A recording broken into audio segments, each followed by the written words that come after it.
Do not move. Just pretend you are still unconscious. Dr. Sterling whispered those terrifying words as I fluttered my eyes open. The sterile smell of the intensive care unit flooded my senses after my sudden stroke. Moments later, my parents walked into the hospital room, trailing behind my older brother Darius. Do not waste another dollar on her. Sign the papers and stop all her treatment. My mother Beatrice ordered coldly, not even glancing at my monitor. My brother smiled, a calculating look in his eyes. Her Buckhead mansion and her cars will be mine soon. The business is practically ours. The moment the heavy door clicked closed behind them, I slowly opened my eyes. I looked at Dr. Sterling and calmly whispered, "Please help me call my lawyer. My name is Jasmine. I am 32 years old. Before I continue, please like and subscribe right down below. Now." The rhythmic beeping of the heart monitor was the only sound in the sterile room.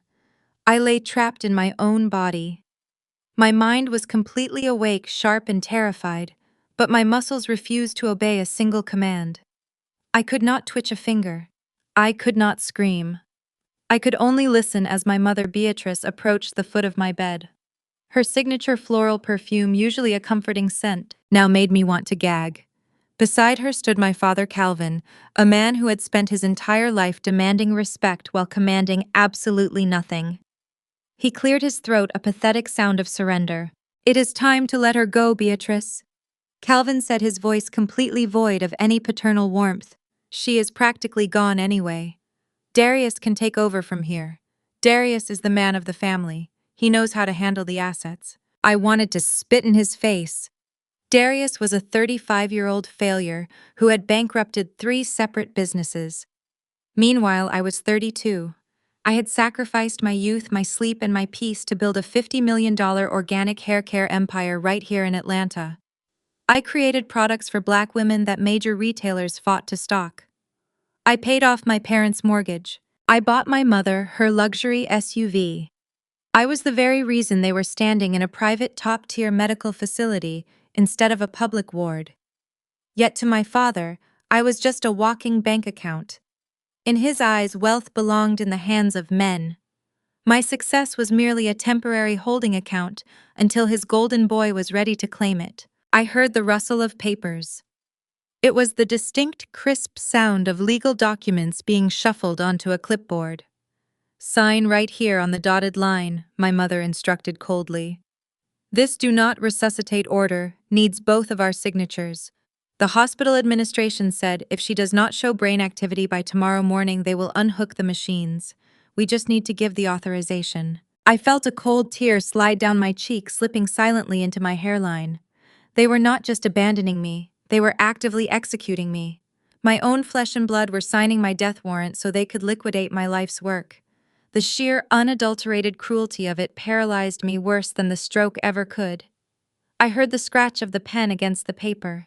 The deal was done. They lingered for only another minute, complaining about the hospital parking fees before turning their backs and walking out the heavy wooden door. The silence that followed was suffocating. I tried to force my lungs to take a deep breath, but the mechanical ventilator did the work for me, forcing air into my chest with a mechanical hiss. I focused all my energy on my eyelids. Open, just open. Slowly, miraculously, my eyelashes fluttered. The bright fluorescent lights blinded me for a second. I shifted my gaze to the side and met the shocked eyes of Dr. Sterling. He was a brilliant neurologist, a man I had actually funded through a medical grant program 2 years prior. He rushed to my side, shining a small penlight into my pupils. "Jasmine," he whispered, his voice trembling with a mixture of professional awe and genuine terror. "If you can understand me, look up." I forced my eyes upward. "Look down." I rolled my eyes down. Dr. Sterling let out a sharp breath. "You have locked-in syndrome from the stroke, but your brain is perfectly intact. You are fully conscious." He quickly checked the door to ensure it was locked, then leaned down close to my ear. "Listen to me very carefully. Your family just signed a directive to end your life support in 24 hours. They refused to authorize the advanced scans that would have shown your brain activity. They want you gone, Jasmine. They are planning to drain your accounts the second your heart stops." I blinked rapidly, panic seizing my chest. I could not die like this. Not for them. "I am going to remove the breathing tube." Dr. Sterling said, his hands moving swiftly over the machinery. I saw your throat muscles twitch. I believe you can breathe on your own. It will hurt, but you must not cough loudly. We cannot alert the nurses outside. I blinked twice to signal my consent. He deflated the balloon holding the tube in place and pulled it out in one swift, agonizing motion. Fire ripped through my throat. I gagged, swallowing hard to stifle the sound, pulling in my first independent breath of air. It tasted like absolute victory. Can you speak? He asked gently. My vocal cords felt like sandpaper. I gathered every ounce of strength I possessed. Please, I croaked, my voice sounding like gravel crushing together. Help me call my lawyer. Dr. Sterling did not ask questions. He pulled his personal cell phone from his white coat and dialed the number I painfully spelled out for him. Harrison Cole was not just a lawyer. He was a shark. I paid him an exorbitant retainer specifically because he was ruthless, cold, and fiercely loyal to my money. Less than 40 minutes later, the service elevator down the hall dinged. Harrison slipped into my room, bypassing the main reception desk. He locked the door behind him and approached my bed, his tailored suit completely at odds with the sterile environment. He took one look at my pale face and the signed DNR copy resting on the counter. His jaw tightened. They are trying to slaughter you for the company, Harrison said, his voice a low, dangerous rumble. Your mother already tried to access your primary checking account 3 hours ago. The bank flagged it because I put a hard freeze on all personal assets the second I heard you collapsed. She was screaming at the teller, demanding the cash. I felt a fresh wave of disgust. My mother could not even wait for my body to go cold. We have exactly 24 hours before the hospital legally complies with the DNR. Harrison continued pacing the small room. We cannot just wake you up and say hello. If they realize you are recovering, they will find another way to finish the job. They have legal proxy right now. We need to strip them of their power, but to do that, we need to catch them committing an undeniable felony. We need to let them think they have won. Dr. Sterling crossed his arms. We can fake a transfer. I will draft medical documents stating Jasmine has been moved to a state-run palliative care facility for her final hours. In reality, I will transfer her to the VIP rehabilitation wing on the 4th floor under a Jane Doe alias. It is highly secure. No one gets in without a keycard. I managed a weak nod. Do it, I rasped. We need to let them make their move on your assets, Harrison added, pulling out a legal pad. The moment they attempt to forge your signature or sell the company, I will drop the hammer. But you have to stay dead to them, Jasmine. You have to endure whatever they do in your house to your things until the trap snaps shut. I promised, my voice gaining a fraction of its normal strength. I want to see exactly what they do when they think I am gone. Before Harrison could detail the transfer protocol, a sharp metallic click echoed through the room. The handle on the hospital door jiggled. Someone is coming. Dr. Sterling hissed, his eyes darting toward the frosted glass window of the door. Hide, I commanded. Harrison grabbed his briefcase and both men silently darted into the adjoining private bathroom, pulling the door shut just as the main room door swung open. I instantly snapped my eyes shut.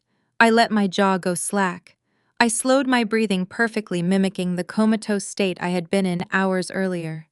Every muscle in my body tensed with anticipation. The heavy footsteps approaching my bed did not belong to my parents. I recognized the sharp click of designer heels and the heavy tread of expensive leather loafers. This place smells like bleach and old people. It was Tasha, my sister-in-law, his wife. She was a woman who spent her Sunday mornings leading the church choir and her Sunday afternoons whispering in her ear about how my ambition was a sin against God. She hated me because she wanted my lifestyle without putting in the work. Just bear it for 5 minutes, baby. We just need to make sure she is actually out cold. My heart completely stopped. That voice, that deep, smooth baritone, it belonged to Jamal, my fiancé, the man who had slipped a diamond ring onto my finger 3 months ago. I kept my eyelids locked shut and remained perfectly still, focusing entirely on my hearing. The heavy scent of Jamal and his expensive cologne washed over me, mixing sickeningly with the harsh antiseptic smell of the hospital room. He did not rush to my side in tears. He did not hold my hand or whisper prayers for my recovery. Instead, I heard the rustle of clothing and the wet, unmistakable sound of a passionate kiss happening right above my paralyzed body. "Are you sure they are gone?" Tasha asked. Her voice was breathless and entirely too loud for an intensive care unit. Her tone held zero grief, conveying only the frantic energy of someone getting away with a crime. Jamal chuckled. It was a dark, vibrating sound I had once found charming. Calvin and Beatrice just took the elevator down to the parking garage. Darius is probably already at the dealership, looking at expensive sports cars. We have the room completely to ourselves, baby. He kissed her again. I could actually feel the heat of their bodies radiating near my face. My stomach twisted with pure revulsion. Jamal was a flashy, smooth-talking investment broker. He had swept me off my feet a year ago, promising we would build a legendary Black Power couple empire in Atlanta. He spoke of legacy, of generational wealth, of standing side by side at the top of the corporate world. I had trusted him implicitly. I had given him access to my heart and my home, and the entire time he had been sleeping with my brother and his wife. "God, this place smells absolutely vile," Tasha complained, stepping away from the bed. "It smells like bleach and death. Can we please hurry this up? I cannot stand looking at her like this. It gives me the creeps." "She is not feeling a thing," Jamal said casually. His footsteps moved closer to the right side of my bed, where my hand rested lifelessly on the crisp white sheet. "She is a vegetable, Tasha. The doctor said her brain is essentially mush. By tomorrow morning they will pull the plug and our problems will be permanently solved." I felt his warm fingers grasp my swollen, paralyzed hand. A surge of panic fought its way up my throat, but I forced my muscles to remain completely flaccid. What was he doing? Jamal gripped my ring finger. With one brutal, violent yank, he pulled my $50,000 custom diamond engagement ring right off my hand.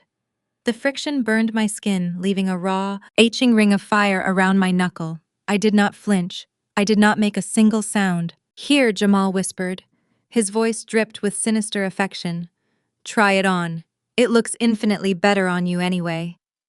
I heard the soft slide of metal against skin. Tasha let out a delighted, greedy gasp. "Oh, Jamal, it is stunning. I have hated watching her parade this diamond around the country club for the last 3 months. She always thought she was so much better than us just because she owned a little cosmetic company." "It is not a little company anymore, baby," Jamal replied. His tone was laced with arrogant triumph. "It is our ticket out of here. As soon as she flatlines tomorrow, Darius inherits the entire estate. He thinks he is a genius, but we both know he is an idiot who cannot balance a checkbook. We will let him sell the company to my buyers. I will secure my massive broker commission. We will take our cut of the cash, and we will be on a first-class flight to the Maldives before Darius even realizes we drained the accounts." Tasha giggled. It was a sharp, grating sound. "You are wicked, Jamal. I am just a man claiming his rightful empire," he replied smoothly. "Now take the ring off and put it in my pocket. We need to sell it through my private jeweler tomorrow afternoon. We need liquid cash for the getaway. We cannot leave any loose ends." The sound of their footsteps retreated toward the door. Jamal paused, his voice floating back one last time. "Goodbye, Jasmine. Thanks for doing all the heavy lifting." The heavy door clicked shut, the lock engaged. I opened my eyes, my vision blurred with hot, furious tears. They were not tears of heartbreak. They were tears of pure, unadulterated rage. The bathroom door swung open immediately. Harrison Cole stepped out. His face was a mask of absolute fury. Dr. Sterling followed right behind him, looking physically sickened by what he had just witnessed. Harrison walked straight to my bedside and stared down at my bruised finger. "That changes everything," he said. His voice dropped an octave, shaking with controlled anger. "That was not just infidelity. That was grand larceny and a confessed conspiracy to commit corporate fraud. I have enough to bury that broker under a federal prison before the week is over." Dr. Sterling moved to the control panel of my heart monitor. "We do not have time to be angry right now. We have exactly 20 minutes before the next nurse rotation begins. We need to execute the transfer immediately." I looked at Harrison. My throat burned as I forced the words out. "Take everything from them. Every single dime. We will," Harrison promised. He pulled a secure satellite phone from his tailored jacket pocket. But first you need to disappear. Dr. Sterling worked with lethal precision. He quickly disconnected the noisy machines, swapping the leads to a portable monitor hidden beneath the bedsheets. He pulled a plain medical transport gown from a sterile bag and helped me sit up, just enough to drape it over my hospital clothes. Every movement sent a dull ache radiating through my exhausted body, but I gritted my teeth and endured it. I was no longer a victim waiting to die. I was a ghost preparing for war. Harrison stepped into the hallway, using his imposing presence to block the view of the nurses' station down the corridor. Dr. Sterling wheeled in a heavy transport gurney with a privacy hood. "I am officially declaring you transferred to palliative care," Dr. Sterling explained rapidly as he helped me slide onto the gurney. "Your family will receive notification that you were moved to a hospice center downtown to live out your final hours in comfort. If they go there to look for you, they will find a heavily restricted ward that refuses visitors without legal clearance. In reality, I am taking you up the private service elevator to the fourth floor VIP rehabilitation wing. You will be registered under the alias Jane Doe. No digital records, no paper trail." He pulled the privacy hood over my head, plunging me into temporary darkness. The motion of the gurney rolling down the hospital corridor felt surreal. I heard the muffled sounds of doctors and nurses passing by. They were completely unaware that a supposedly brain-dead CEO was being smuggled through their very own hallways to orchestrate the most spectacular revenge Atlanta high society had ever seen. We entered the service elevator. The doors slid shut, and I felt the sudden upward pull. When the doors opened again, the atmosphere shifted completely. The harsh, chaotic noise of the ICU was replaced by absolute silence. The air smelled of expensive lavender oil. Dr. Sterling wheeled me into a massive, luxurious suite and pulled back the hood. The room looked more like a five-star hotel penthouse than a hospital room. Floor-to-ceiling windows offered a stunning view of the Atlanta skyline. A plush velvet sofa sat in the corner. "You are safe here," Dr. Sterling said. He helped me transfer to the luxurious mechanical bed. "The security on this floor requires a biometric scan. Not even the hospital administrators can walk in here without my direct authorization."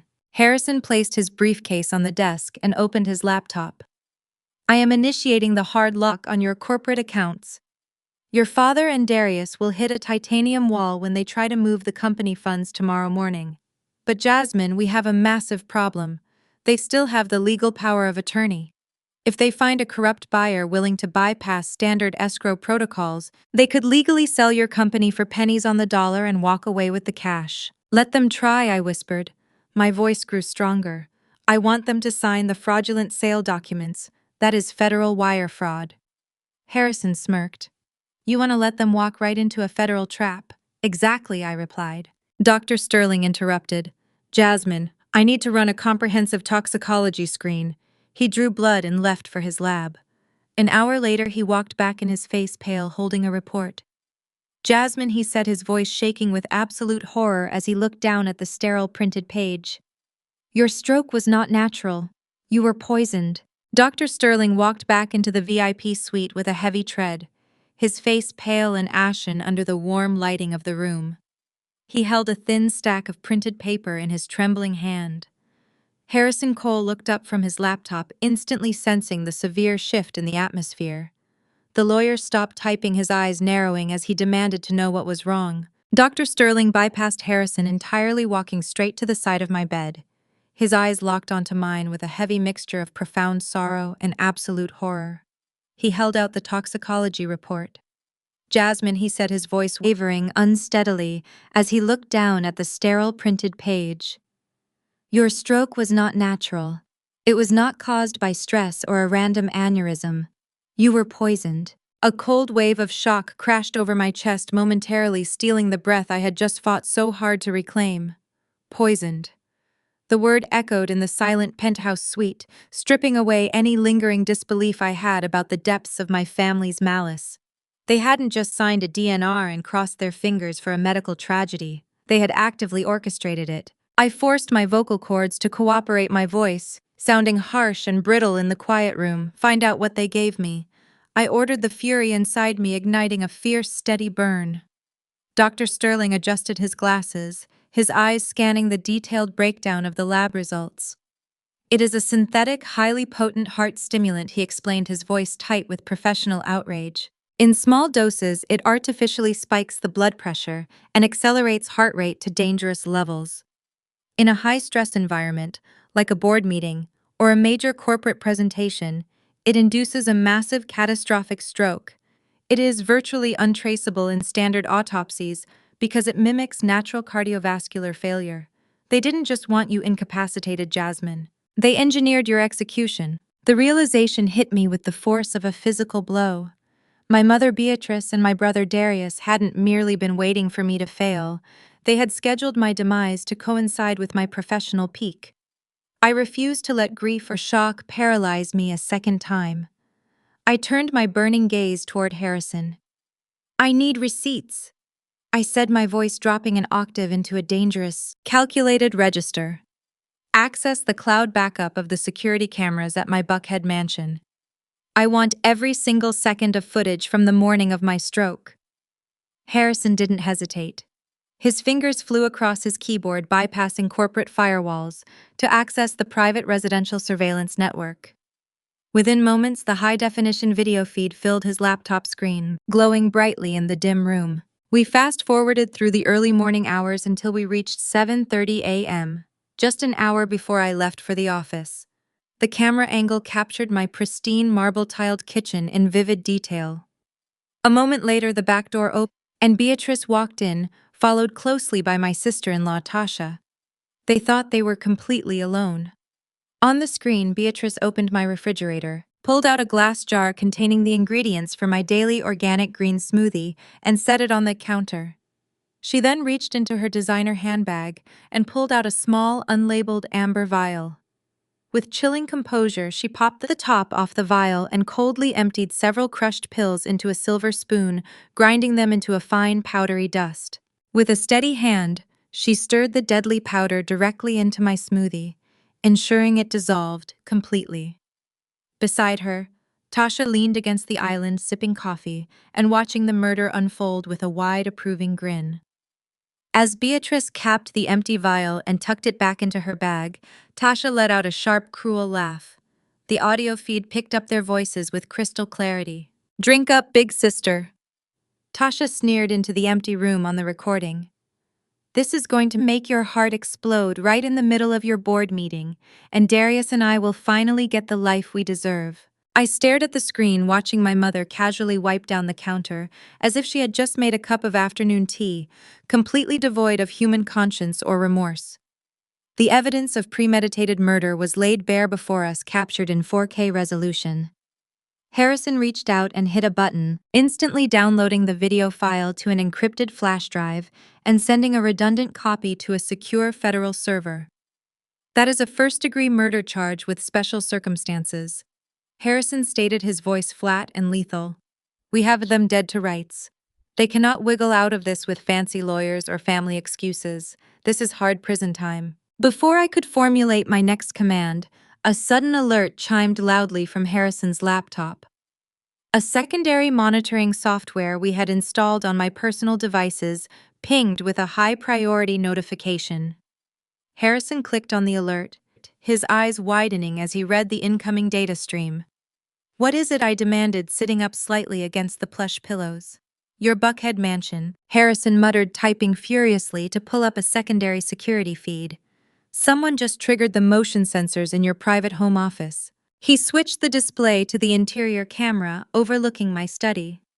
The high-resolution video flickered to life, showing my grand mahogany desk and the heavy fireproof safe built into the walnut-paneled wall. Standing directly in front of the safe were Darius and Jamal. My brother held a heavy iron crowbar, violently jamming it into the seams of the safe door, while my flashy fiancé stood behind him, acting as a nervous lookout, holding a canvas duffel bag wide open. With a loud, echoing crack of splintering wood and bending metal, the heavy safe door flew open. Darius reached inside, shoving aside my personal journals and emergency cash reserves until his hands grasped a thick stack of manila folders. He pulled them out into the light, holding them up with a triumphant, greedy grin. "There they are. Darius shouted over the live audio feed, his voice echoing through the office.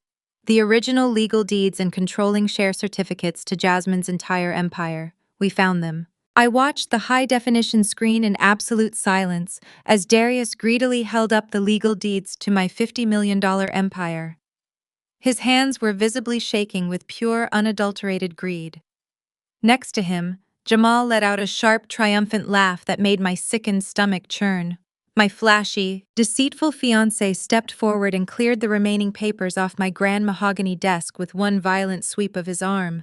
He dropped a thick, heavy leather-bound folder right in the center of the polished wood. "Here it is," Jamal said, his voice dripping with pure arrogance.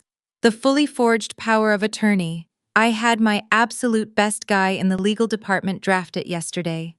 It gives Darius complete uncontested control over all of Jasmine's corporate assets. As far as the state of Georgia is concerned, her brother is now the sole executive decision-maker." Darius stared at the forged document like it was a winning lottery ticket. He ran his hand over the fake notary seal. "It is beautiful," Darius whispered. "We are finally getting what we deserve." At that exact moment, the heavy oak doors of my study swung wide open. My father Calvin strolled into the room.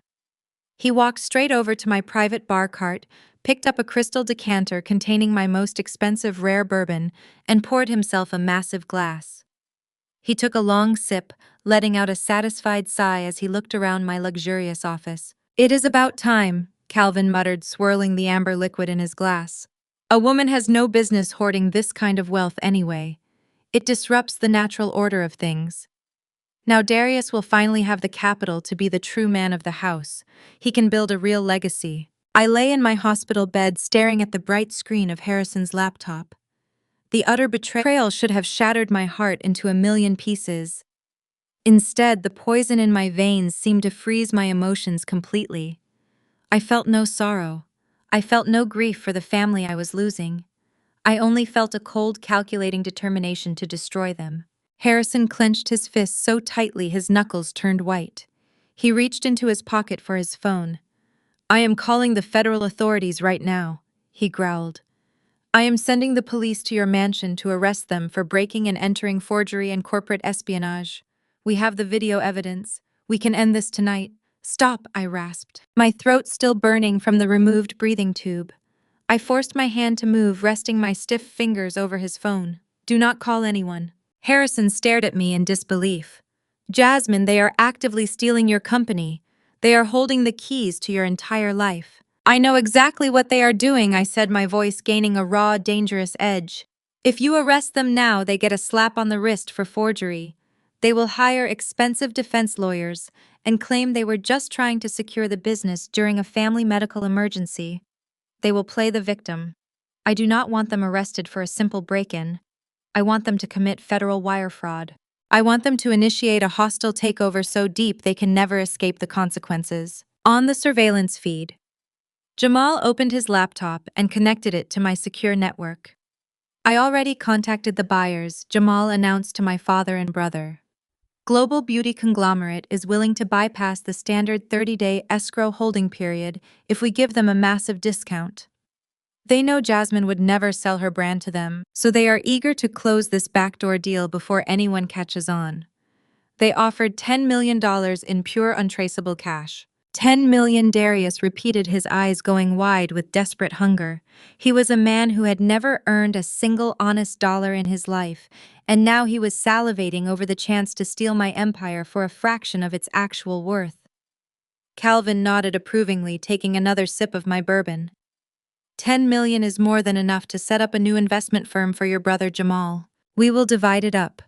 Darius gets the lion's share to establish his business and you take your broker fee." Harrison let out a harsh breath next to me. $10 million for a company valued at $50 million. They are selling your legacy to a predatory rival for pennies on the dollar just to get quick cash. I cannot let them do this, Jasmine. It will ruin the brand you built from the ground up.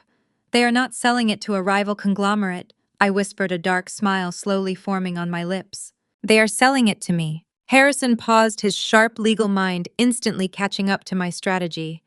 "What are you saying?" I slowly turned my head to look at him. You set up those blind offshore holding accounts for me last year in the Cayman Islands. The ones completely disconnected from my name and my social security number. I want you to intercept Jamal's communication with the rival conglomerate. Use my offshore funds to pose as a silent, anonymous corporate buyer. Offer them $12 million in expedited cash. Harrison stared at me, a wicked gleam replacing his initial shock. You want to buy your own company back from them? Yes, I confirmed smoothly. Let Jamal draw up the fraudulent sale documents. Let Darius sign the forged power of attorney. Let them transfer the ownership rights directly to my anonymous shell company. The moment the ink dries, they will have committed massive federal financial crimes. They will think they are rich, but the money will be frozen in a holding pattern. We will trap them in the web of their own greed. Harrison quickly opened a new secure window on his laptop, his fingers flying across the keyboard to initiate the shadow protocols. You are absolutely terrifying, Jasmine. I love it. I am initiating the intercept now.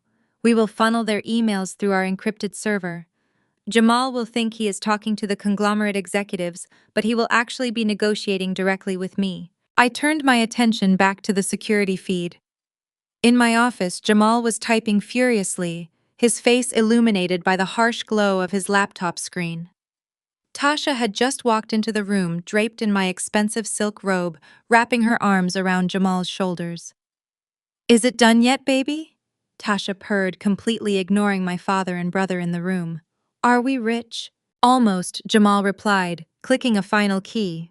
The buyer just sent over the expedited digital contracts. All Darius has to do is sign the release forms and the money transfers into our holding account by tomorrow morning. Darius stepped up to the desk, cracking his knuckles like he was preparing for a prize fight. Give me the pen. I am ready to be the CEO of this family. He grabbed the digital stylus and hastily scrawled a fake signature across the bottom of the tablet screen.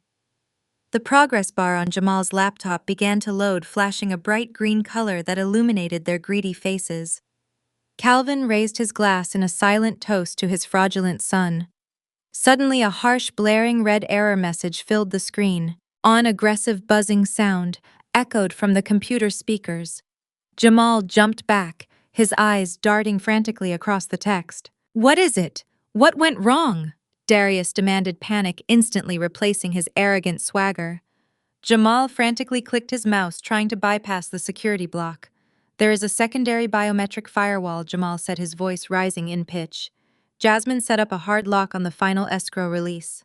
A digital signature is not enough to authorize the sale of the primary shares. What does that mean in English? Tasha snapped, her grip tightening on Jamal's shoulders. It means the transaction requires her actual physical thumbprint to initiate the final transfer. Jamal explained, wiping a bead of sweat from his forehead. We cannot override it. The system requires a live biometric scan on the authorization pad. Without her thumbprint, the $10 million stays locked in the buyer's account forever. The deal is dead. Silence fell over my beautiful home office. My father stared at the safe. Tasha cursed loudly, pacing across the expensive Persian rug. They were so close to stealing my entire life, only to be stopped by a single layer of digital security. In the hospital room, Harrison let out a low chuckle. I told you to install that biometric lock last year. Best legal advice I ever gave you. They are completely locked out. They cannot finish the theft. But on the screen, Darius did not look defeated. Instead, a slow, sinister smirk spread across his face. He picked up his car keys from my desk and tossed them into the air, catching them with a dark chuckle. Relax, Jamal, Darius said coldly. The money is not dead. We just need to make a little field trip. Calvin frowned. What are you talking about, son? She is in a secured palliative care ward. The nurses are watching her. Darius laughed, a sound so devoid of humanity it made my blood run cold. She is a brain-dead vegetable on life support. The doctor said she cannot move, cannot speak, and cannot feel a thing. I will go visit my dear sweet sister at the hospice tonight. I will play the grieving brother, hold her hand, and press her thumb right onto this portable scanner. It will take 10 seconds. Tasha grinned, her eyes flashing with wicked delight. You are brilliant, Darius. Just get in, get the thumbprint, and get out before anyone asks questions. I will handle it. Darius promised, grabbing the portable scanner from the desk. By midnight tonight, we will be millionaires, and tomorrow morning they pull her plug. It is the perfect plan. The live feed cut to black as Jamal closed the laptop. In the quiet isolation of the VIP rehabilitation suite, the true horror of their plans settled over me. My brother was coming to violate my physical body to finalize his theft. Harrison slammed his laptop shut, his face pale.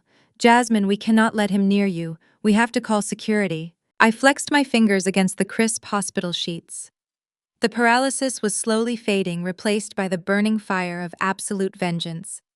No, I commanded softly, staring intensely at the blank computer screen. Let him come directly into our trap.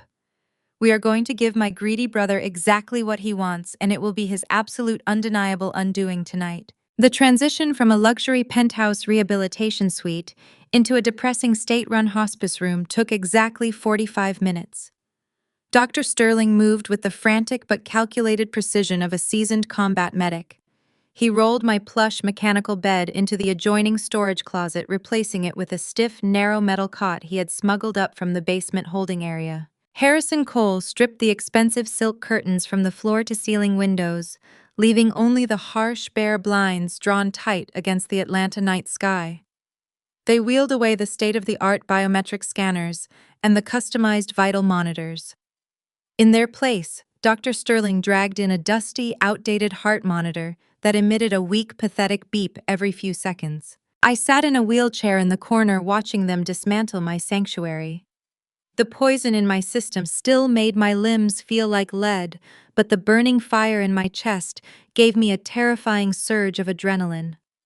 Dr. Sterling approached me with a cheap, scratchy cotton hospital gown. It was faded, completely devoid of dignity, designed for patients society had completely forgotten. He gently helped me out of my comfortable clothes and draped the rough fabric over my shoulders. Harrison stood by the doorway, double-checking the security cameras on his tablet. Darius just pulled his leased Porsche into the visitor parking garage. Harrison announced, his voice tight with anticipation. He bribed the front desk nurse with $200 to look the other way so he could come up after visiting hours. I thinks he is walking into the terminal care ward on the second floor. I have manipulated the elevator software. When he presses the button for the second floor, the carriage will actually bring him up here to the fourth floor VIP wing. We altered the floor numbers in the hallway. He will have no idea he is in a secured sector. Dr. Sterling lifted me from the wheelchair and laid me flat on the uncomfortable metal cot. He arranged my arms stiffly by my sides. Listen to me, Jasmine, the doctor instructed, leaning close to my face. Your brother is going to be rough. He is going to be arrogant. You cannot react. If your heart rate spikes too high, that outdated monitor will sound an alarm, and he might suspect you are conscious. You have to go completely dead inside. Become stone. I will not make a sound, I promised, my vocal cords aching with the effort. Just leave the door to the adjoining room cracked open so you can record everything he says. We need audio evidence of this intrusion. Harrison tapped the breast pocket of his suit, where a small high-definition recording device sat hidden. We will capture every single breath he takes in this room. The moment he leaves, the wire fraud is officially cemented into federal record. Both men retreated into the hidden supply closet, pulling the door almost entirely shut. I closed my eyes, letting my jaw hang slightly slack. I slowed my breathing until it barely registered in my chest. I visualized the ice-cold waters of the Atlantic Ocean, letting that freezing temperature wash over my fiery rage, turning my entire body into an unmovable glacier. The heavy door to the suite squeaked open. Heavy, uneven footsteps thudded against the linoleum floor. The overwhelming stench of cheap whiskey and expensive, overpowering cologne instantly assaulted my senses. Darius had arrived. He did not walk with the quiet, respectful hesitation of a man visiting his dying sister. He swaggered into the room like a conqueror claiming a defeated territory. "Well, well, well," Darius sneered, his voice echoing loudly in the barren room. "Look at the great Jasmine now. The mighty chief executive officer of Atlanta, reduced to a vegetable on a cheap metal bed." I felt his looming presence hovering directly over my face. His hot alcohol-laced breath washed over my skin. It took every single ounce of willpower I possessed not to open my eyes and claw his throat out. I remained perfectly still, focusing entirely on the slow, pathetic beep of the heart monitor. You always thought you were so much better than me. Darius continued pacing around the narrow cot. You thought just because you sold a few million bottles of organic hair oil, you were the boss of this family. Dad always told me I was the king. He told me I was the one meant to build the legacy. But every time I tried to start a business, you would look at me with that arrogant, pitying smile. You would hand me a check like I was a beggar on the street. You emasculated me, Jasmine. You made me look weak in front of my own wife. He stopped pacing and stood right next to my right hand. His voice dropped into a sinister, mocking whisper. But Tasha is going to respect me now. Dad is going to respect me now. I am about to pull off the biggest business deal in the history of this family, and you are going to help me do it, little sister. I heard the distinct sound of a leather tablet case snapping open. The bright, artificial glow of the iPad screen faintly illuminated the darkness behind my closed eyelids. Global Beauty Conglomerate is waiting for the final escrow release, Darius muttered to himself, likely reading the screen. $10 million in cold hard cash. That is enough to buy that waterfront property I wanted. That is enough to make everyone in this city forget that I ever filed for bankruptcy. All I need is one little thumbprint to unlock the gate. His large, rough hand clamped down aggressively around my wrist. The physical violation sent a shockwave of absolute revulsion violently crashing through my nervous system. His grip was bruising, intentionally cruel. He yanked my arm upward, entirely disregarding the fragile state of my joints. I felt him forcefully pry my thumb away from my palm. The sheer indignity of his touch made my blood boil, but I forced my heart rate to remain steady. I kept my breathing shallow. I surrendered my physical form to the moment, sacrificing my comfort for the ultimate destruction of his future. Come on, Darius grunted, struggling slightly with the angle of the tablet. Give your big brother a hand. He smashed my thumb down hard against the glowing biometric scanner of the iPad. The tablet let out a sharp, cheerful chime. Transfer authorized, a robotic voice announced from the device. Escrow funds released. Darius let out a loud, victorious whoop. He dropped my arm immediately. My hand slammed heavily against the metal rail of the cot, bruising my knuckles, but I did not even flinch. We did it! Darius shouted, laughing maniacally as he grabbed his tablet. I am rich! We are finally rich! He did not bother to arrange my arm back onto the bed. He did not offer a single word of goodbye or a moment of solemn reflection. He simply turned his back on the sister who had paid his debts, funded his lifestyle, and supported his failures for a decade. His heavy footsteps rushed toward the door, eager to escape the depressing reality of the room and celebrate his massive theft. The heavy door slammed shut. The latch clicked into place. He was gone. The silence returned, broken only by the steady beep of the heart monitor. I lay there for 10 seconds, ensuring he was not coming back. Then slowly, deliberately, I opened my eyes. I stared up at the dark ceiling. I focused all my intense burning energy on the right hand that Darius had just violently assaulted. My brain sent the command, and for the first time since the poison had ravaged my system, my body fully responded. I clenched my hand into a tight, solid fist. My mobility was rapidly returning. The poison was losing its grip, and my strength was flooding back into my veins. The door to the hidden supply closet swung open. Harrison Cole strode out, followed quickly by Dr. Sterling. Harrison was not smiling. His face was set in lines of grim, absolute determination. He held his own tablet in his hand, the screen glowing brightly in the dim room. "We got it!" Harrison announced, stopping at the foot of my bed. "The audio recording is crystal clear." He confessed to his financial failures, his resentment, and his unauthorized use of your biometric data. And more importantly, the trap just successfully snapped shut.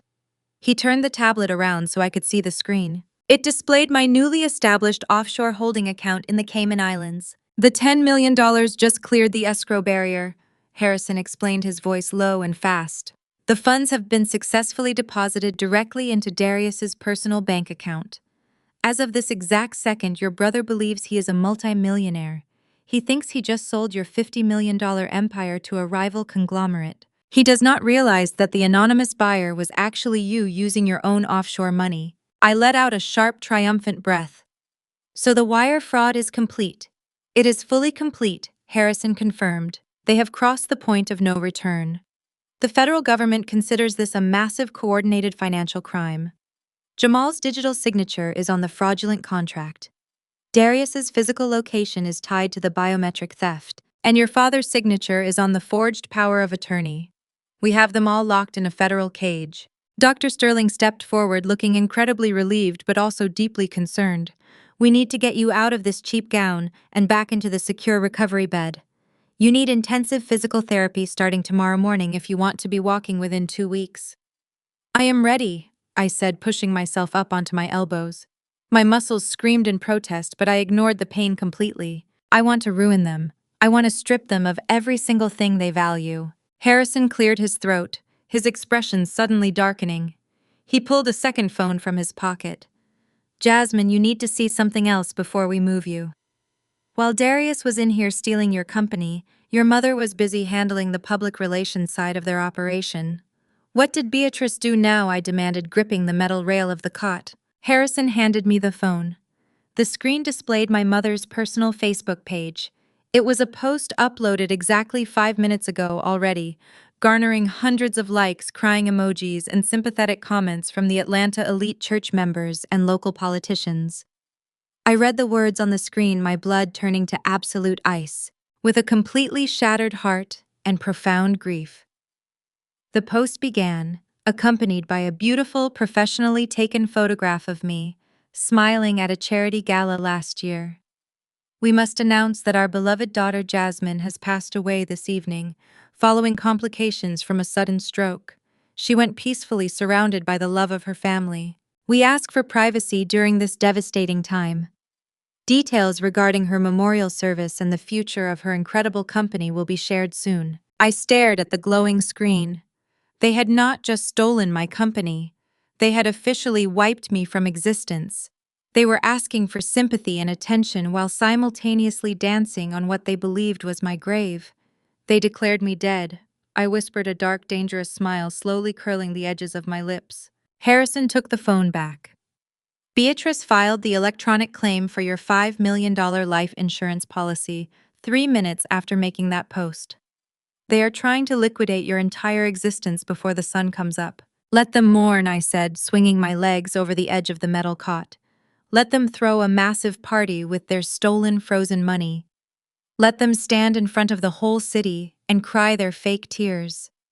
Because when I finally walk through those doors, I am not just taking my company back. I am taking their freedom. The digital ink on my mother's fraudulent social media post had barely dried before the harsh reality of her ultimate betrayal fully set in.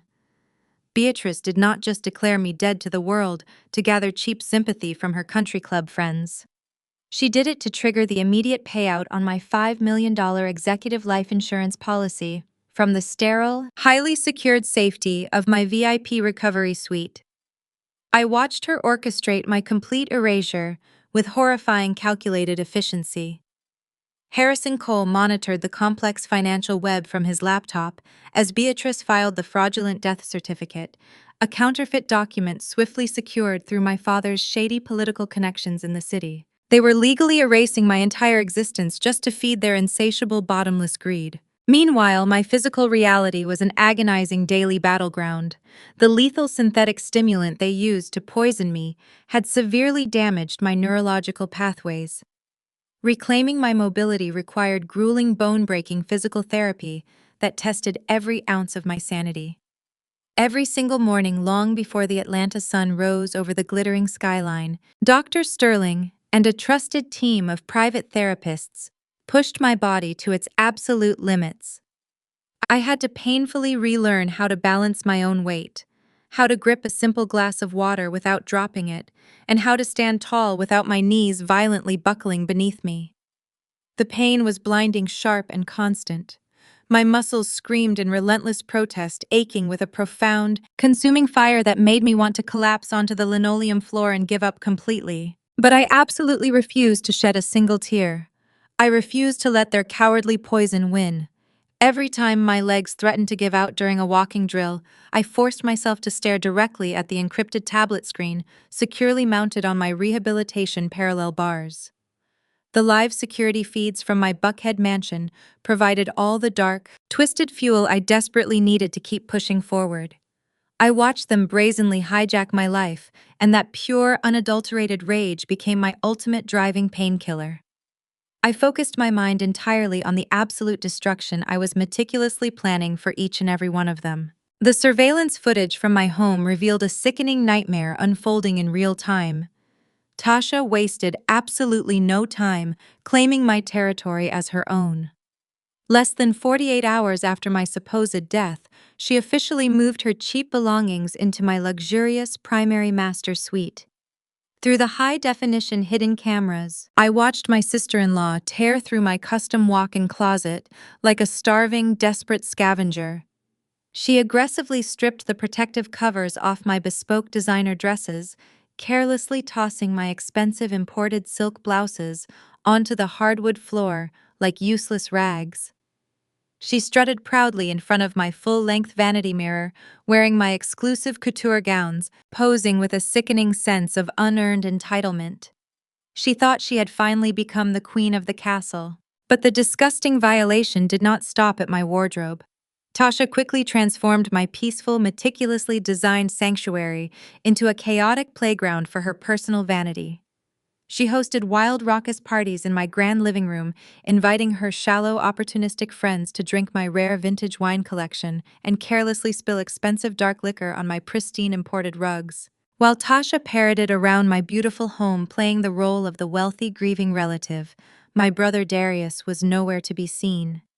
He was entirely too busy speeding through the busy streets of Atlanta, blowing his stolen millions on customized luxury sports cars and flashy oversized diamond watches. He thought he was completely untouchable, entirely unaware that Harrison had meticulously frozen the offshore routing accounts, meaning Darius was unknowingly racking up millions in temporary high-interest credit that he could never actually repay. The most stomach-churning, unforgivable betrayal occurred in the dead of night, when the mansion was supposedly quiet. While Darius was out celebrating his newfound wealth at high-end exclusive nightclubs, the infrared cameras concealed in my master bedroom captured a totally different kind of celebration. Jamal, the slick man who had promised to stand faithfully by my side and build an unstoppable legacy with me, slipped into my home through the private back entrance. I gripped the cold parallel bars in the hospital therapy room until my knuckles turned stark white as I watched Jamal and Tasha fall into my bed. They tangled shamelessly in my expensive Egyptian cotton sheets, laughing wickedly about how perfectly their sinister plan had worked. They viciously mocked my memory, joking about how incredibly easy it was to pull the wool over my foolish brother's eyes. Jamal promised Tasha that once the final corporate sale cleared escrow, they would leave Darius completely bankrupt and escape together to an exclusive island paradise. They were sleeping in my bed, spending my hard-earned money, and gleefully planning their romantic future directly on my fresh grave. As if stealing my lucrative company and violently invading my private home were not vile enough, my mother somehow found a creative way to sink even lower. Beatrice had always desperately loved the public spotlight, specifically the kind of attention that painted her as a pious, long-suffering matriarch in our prominent church community. She quickly launched a massive, highly publicized internet funding campaign, loudly begging for donations to cover my non-existent final medical expenses and a lavish over-the-top memorial service. Using the stellar, impeccable reputation I had painstakingly built over a decade of hard work, Beatrice officially established the fraudulent Jasmine Memorial Foundation. She went on several local networks wearing conservative black dresses, shedding perfectly timed theatrical fake tears for the rolling cameras. She looked directly into the lens and declared that this foundation would carry on my legacy by providing substantial financial grants to young, aspiring Black female entrepreneurs across Atlanta. It was a spectacular, sickening, elaborate lie. The heartbroken community hard-earned money into the fake foundation. Local business owners, my fiercely loyal customers, and even aspiring, hopeful teenagers donated hundreds of thousands of dollars to honor my name. Harrison meticulously tracked every single digital deposit using his secure banking software. Not a single cent went to a young entrepreneur. Instead, Beatrice was secretly funneling the entire charity fund directly into her private offshore accounts, using the stolen community money to buy expensive designer jewelry and book luxury five-star vacations for herself and my father. She was actively defrauding the very community I had worked my entire life to uplift, empower, and protect. I spent 2 grueling, exhausting weeks watching this absolute circus of betrayal unfold from the dark shadows of my hospital room. With every passing day, my physical strength multiplied. My voice grew stronger, losing its raspy weakness and regaining its commanding, authoritative tone. My steps became firm, steady, and incredibly confident. I finally traded the depressing hospital gown for my sharply tailored business suits, meticulously preparing myself for the inevitable explosive reckoning that was rapidly approaching. I was ready. Late one evening, Harrison and I were sitting at the mahogany desk in my suite, reviewing the final inescapable legal traps we had set, when the live surveillance feed from my living room suddenly flared to life. Jamal and Tasha were sitting closely together on my expensive velvet sofa, drinking my best champagne, looking over a printed guest list. Jamal leaned in confidently, kissing her neck softly, and whispered that it was finally time to make their definitive move. Tasha smiled, a wicked, unbelievably greedy expression spreading across her face as she reviewed the venue details. They discussed their master plan. Their voices caught perfectly on the highly sensitive hidden microphones I had installed last year. They were actively organizing a massive, lavish, incredibly expensive engagement and life celebration party to be held right in the grand foyer of my own mansion. They planned to officially announce their romantic union to the entire Atlanta elite, completely humiliating Darius in front of his peers, and simultaneously celebrating the supposedly successful sale of my $50 million empire. They intended to toast to their new stolen wealth, using my crystal glasses standing on my imported floors, surrounded by people who thought I was dead. The date for the grand ultimate betrayal was set for exactly 2 weeks from now. I smiled coldly at the bright computer screen, feeling a thrilling, dangerous surge of pure adrenaline pumping through my recovering veins. My trap was finally perfectly aligned, and they were walking right into the center of the slaughterhouse without a single clue. I turned to Harrison, who was already finalizing the federal evidence folders on his desk. "We are going to let them put on their beautiful, expensive clothes," I said softly to him. "We are going to let them invite every single important person they know. And then, we are going to burn their entire stolen kingdom straight to the ground." The next 14 days transformed my hospital suite into a brutal, unforgiving training ground. The synthetic stimulant my mother used to poison me had severely compromised my gross motor skills and paralyzed my vocal cords. Recovering was not merely a matter of time, it required a violent, relentless battle against my own failing body. Dr. Sterling offered me high-grade painkillers to ease the agonizing muscle spasms, but I flatly refused them. I wanted to feel every single ounce of the agonizing pain. I needed the sharp, biting agony to serve as a constant, unforgiving reminder of what my family had done to me. That pain became my absolute fuel. I started with basic steps, clutching the parallel bars until the skin on my palms blistered and peeled. When I could finally stand unsupported, I demanded that Harrison bring my signature red-bottom stilettos from a secure storage unit. The physical therapist protested, calling it dangerous and medically unadvised, but I ignored their frantic warnings. I strapped the heels onto my feet and forced myself to march down the long, sterile hospital corridors. My ankles wobbled dangerously, and the rigid leather cut deep into my tender skin until my heels physically bled, staining my bandages a bright crimson. I did not stop walking. I paced that hallway for hours every single night, retraining my brain to command my body with absolute, lethal authority. I was not going to face my betrayers in a wheelchair or a pair of pathetic hospital slippers. I was going to tower over them. Simultaneously, I worked on my voice. The poison had left my throat raw and my speech painfully slurred. I spent hours reading complicated corporate legal briefs aloud in my room, forcing my damaged vocal cords to project strength and clarity. I practiced my impending speech over and over, enunciating every single syllable with razor-sharp precision. By the end of the first week, the pathetic, raspy whisper was entirely gone. My voice had returned colder and infinitely more commanding than it had ever been before. While I waged war against my physical limitations, Harrison Cole was busy weaving an inescapable ironclad legal net around my entire family. He transformed the corner of my VIP suite into a highly classified war room.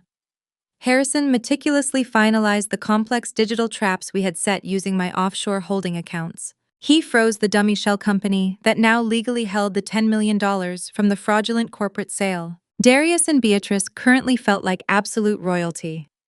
Through our surveillance feeds, we watched them recklessly spend millions of dollars on luxury cars, designer clothes, and extravagant party preparations. However, they were doing all of this purchasing, using high-interest credit margins, falsely assuming they could simply pay off the massive debts once the escrow funds fully cleared international customs. They had absolutely no idea that they could not move a single dime of that stolen money offshore. They were essentially digging their own massive financial graves with every single credit card swipe. But Harrison did not stop at mere financial ruin. A simple bankruptcy was far too merciful for a family that had actively conspired to commit murder. Harrison officially brought the federal authorities into our inner circle. He arranged a highly classified off-the-books meeting right inside my hospital suite with a senior prosecutor and 3 elite agents from the Federal Bureau of Investigation. I sat perfectly upright in my bed, completely silent, as Harrison presented the massive mountain of undeniable evidence to the federal agents. He handed over the perfectly forged power of attorney document bearing Darius's fake signature. He provided the digital logs tracking Jamal's fraudulent wire transfers. Finally, Harrison played the horrifying 4K security footage from my kitchen. The seasoned FBI agents watched in sheer stunned silence as my own mother coldly ground lethal pills into my morning smoothie while my sister-in-law stood by laughing about my impending heart explosion. The lead agent actually clenched his jaw in visible disgust. Harrison expertly laid out the full scope of the charges. He was not just handing them an attempted murder case. He was handing them a comprehensive, undeniable racketeer, influenced and corrupt organizations act violation. My family had functioned as an active criminal enterprise, utilizing wire fraud, identity theft, and premeditated murder to steal corporate assets. The federal prosecutor immediately agreed to secure the sealed arrest warrants. The trap was now fully operational, locked, and waiting for the final trigger. On the morning of the massive engagement and life celebration party, Dr. Sterling walked into my suite for one final comprehensive medical evaluation. He checked my vitals, tested my neurological responses, and carefully examined the healing blisters on my feet. When he finally stepped back and lowered his stethoscope, his eyes shone with a mixture of immense pride and healthy fear. "You are completely cleared, Jasmine." Dr. Sterling announced, his voice filled with absolute certainty. "Your heart rate is perfect. Your motor functions are entirely restored. Medically speaking, you have achieved a full miraculous recovery. You are ready to go home." I stood up from the hospital bed for the very last time. I walked over to the full-length Harrison had brought into the room. I was no longer the paralyzed, helpless victim trapped inside a dying body. I had evolved into an apex predator, meticulously sharpened by betrayal and ready to strike with lethal, uncompromising precision. Harrison handed me a sleek, heavy garment bag containing the outfit I had specifically requested for this exact occasion. I dressed with slow, deliberate care. I slipped into a razor-sharp, tailored snow-white power suit that fit my recovering frame flawlessly. The pristine white fabric symbolized my complete resurrection, a stark, blinding contrast to the dark mourning clothes my family was currently wearing to exploit my supposed death. I clasped a simple, elegant diamond necklace around my throat, covering the faint, fading bruise left behind by the removed breathing tube. Finally, I stepped into my red bottom heels. I stood tall, my posture rigid, my expression a mask of absolute, unbreakable ice. "You look terrifying," Harrison noted, checking the heavy silver watch on his wrist. "It is time to go. The FBI tactical team is waiting for us downstairs in the secure parking garage." The night air was warm and thick with typical Atlanta humidity, as our convoy of blacked-out, unmarked sport utility vehicles rolled silently through the exclusive gated streets of Buckhead. We parked precisely 1 block away from my sprawling multi-million-dollar mansion. I sat in the spacious back seat of the lead vehicle, flanked by Harrison and 3 heavily armed federal agents wearing dark tactical gear. Their presence a comforting weight in the cramped space. We had planned this specific moment meticulously, leaving absolutely nothing to chance. I looked through the tinted passenger window at my own home. The massive estate was brilliantly lit up against the dark night sky. The sprawling front driveway was completely jammed with expensive luxury cars, valet attendants, and private security guards. My family had hired using my stolen money. I could clearly see the bright, flashing lights of the hired party photographers going off near the grand entrance. My mother had clearly spared absolutely no expense, indulging her lifelong obsession with high society status. She had invited the entire Atlanta elite, prominent local politicians, powerful church elders, and wealthy business moguls to witness her grand fraudulent triumph. She wanted an audience to validate her stolen kingdom through the earpiece provided by the federal agents. I could hear the live audio feed transmitted from the hidden microphones inside my living room. The party was loud, raucous, and sickeningly lavish, filled with the arrogant laughter of people who thought they had committed the perfect crime. I heard the clinking of expensive crystal champagne glasses and the upbeat, thumping bass of a hired live band. They were actively celebrating their new stolen wealth and toasting to my brutal murder, completely oblivious to the massive federal strike force currently surrounding their entire perimeter. The lead FBI agent touched his earpiece, receiving confirmation from the tactical units positioned at the rear exits of the property. "The perimeter is fully secured," he announced quietly, turning to look at me in the dim light of the vehicle. "We are holding our positions. We move on your direct command, miss. The local police department has been instructed to stay clear of this operation. Tonight belongs strictly to us." I stared at the glittering lights of my mansion. My heart beat with a slow, powerful, completely fearless rhythm. I reached for the door handle of the armored vehicle, my red-painted fingernails contrasting sharply with the black interior. A cold, dangerous smile spread across my face as I prepared to reclaim my entire life and destroy theirs. "It is time," I whispered, stepping out into the Atlanta night, ready to burn their entire stolen kingdom straight to the ground. The breeze clung to my skin as I approached the entrance of my Buckhead mansion. Through the hidden earpiece, connecting me to the surveillance system, the sickening sounds of my family, celebrating my supposed death, echoed directly into my ear. I stood silently on the porch, flanked by Harrison and federal agents, watching the truly grotesque spectacle unfold through the arched windows. My home, the sanctuary I had built, had been hijacked. It was now a lavish carnival of unearned wealth. They spared no expense using my stolen money. Towering ice sculptures dripped condensation onto the marble floors. Waiters in white tuxedos circulated through the crowd, carrying silver trays loaded with caviar and pouring vintage champagne. The live band played a smooth jazz melody, creating an atmosphere of triumph rather than mourning. Through the sheer curtains, I could see my mother, Beatrice. She stood halfway up the grand staircase, commanding the attention of the entire room. She wore a dramatic black designer gown. She tapped a silver spoon against her champagne flute, signaling the band to lower their music.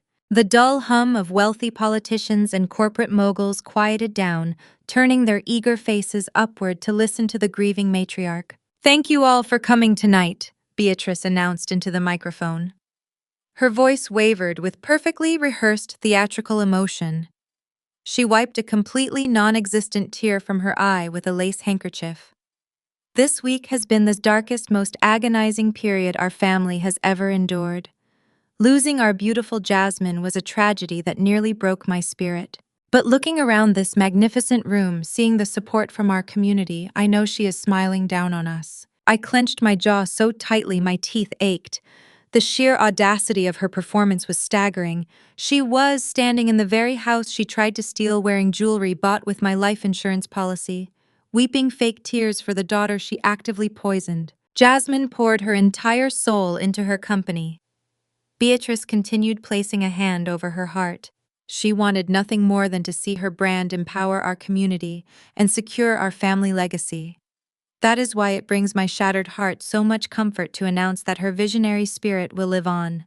My brilliant son Darius has officially stepped into his rightful role as the chief executive leader of her empire. He has successfully negotiated a historic merger that will take her brand to unprecedented global heights. Jasmine always knew her brother was the true visionary. The crowd erupted into enthusiastic applause.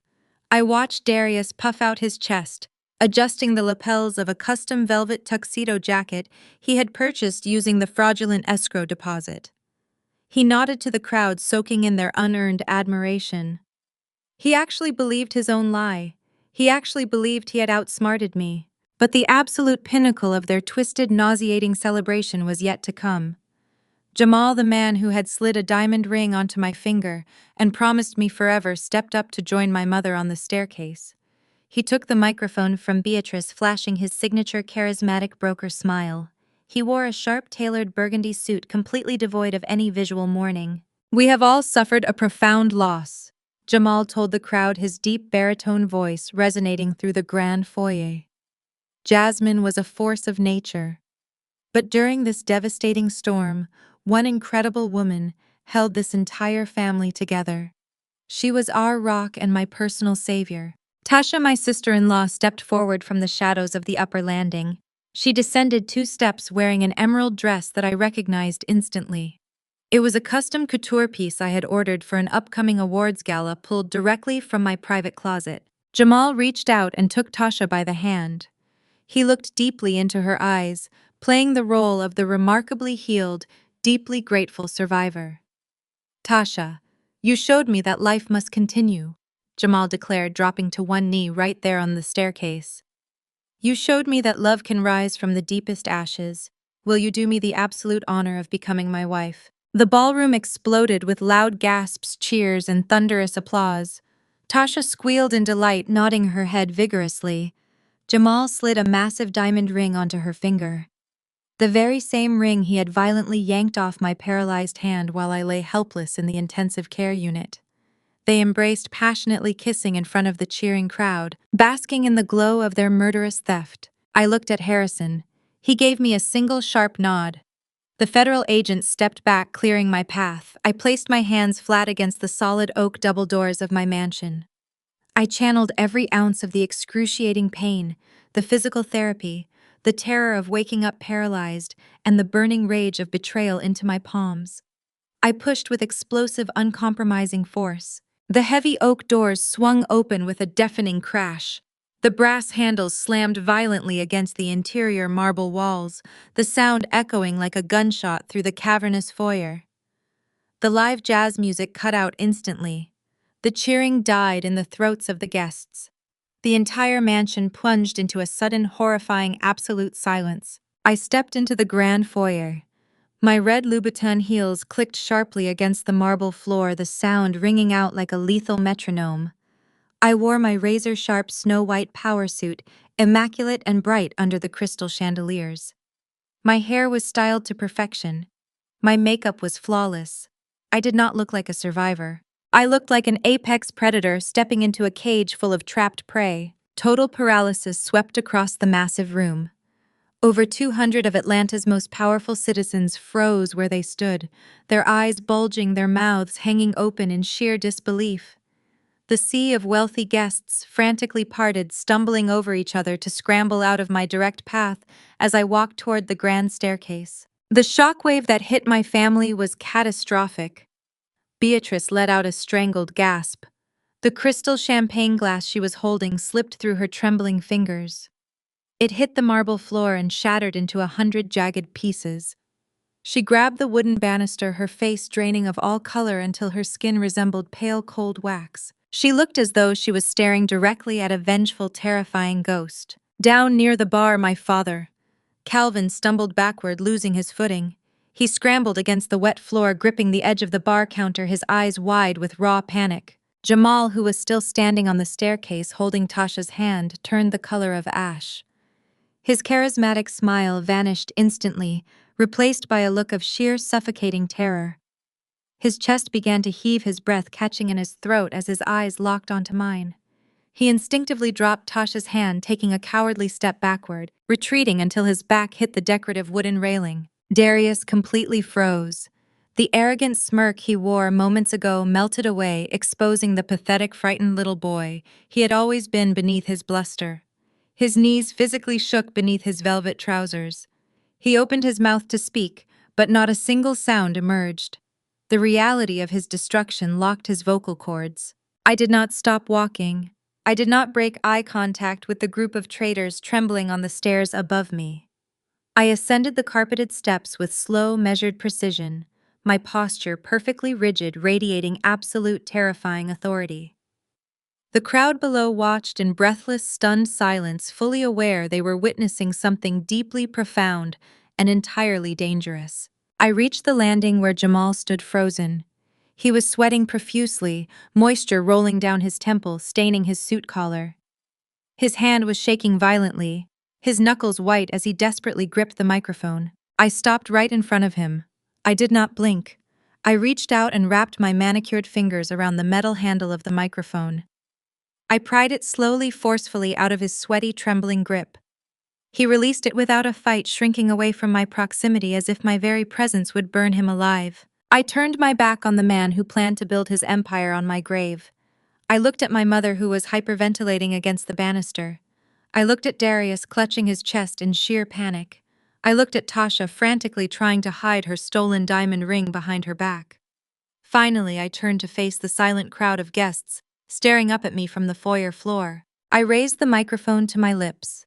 My voice, perfectly rehabilitated and colder than liquid nitrogen, echoed through the vast, luxurious space, shattering their carefully constructed illusion of victory. "Hello, everyone," I purred, letting a dark, razor-sharp smile spread across my face.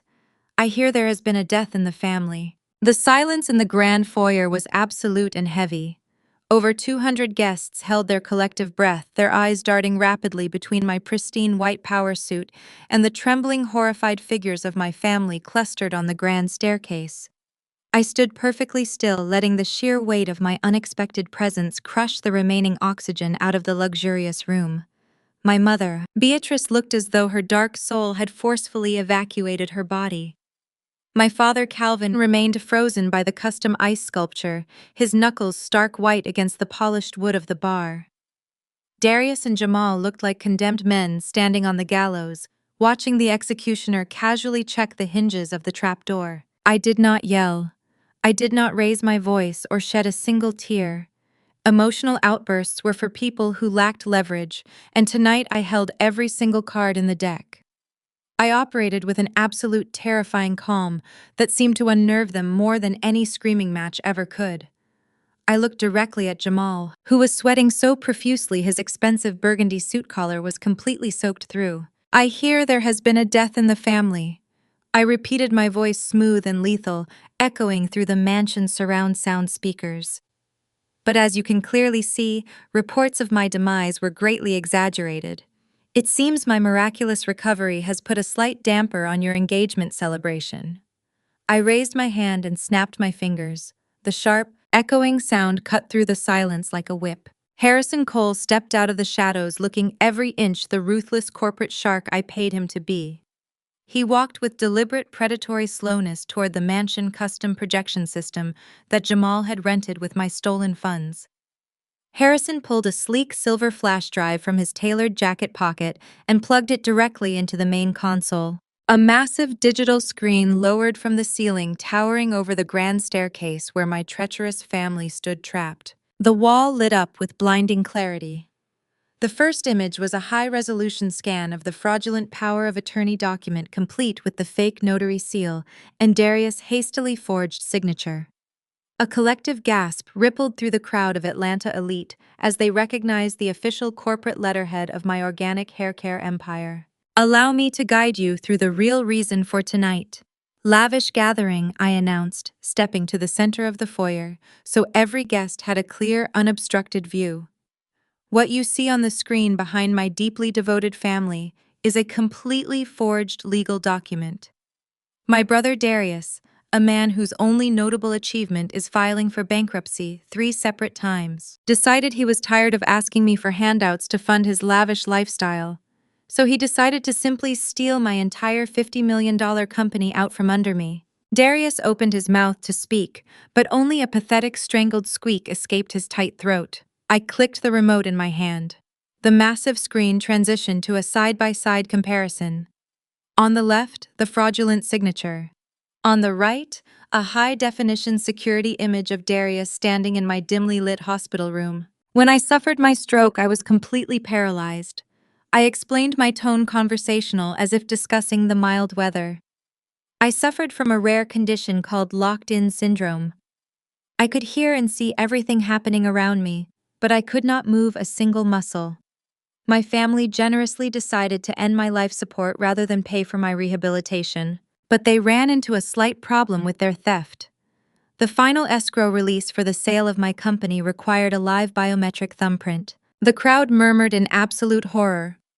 Several prominent church elders physically took a step back from Beatrice, their faces contorted in sheer disgust. I pointed a perfectly manicured finger directly at my brother.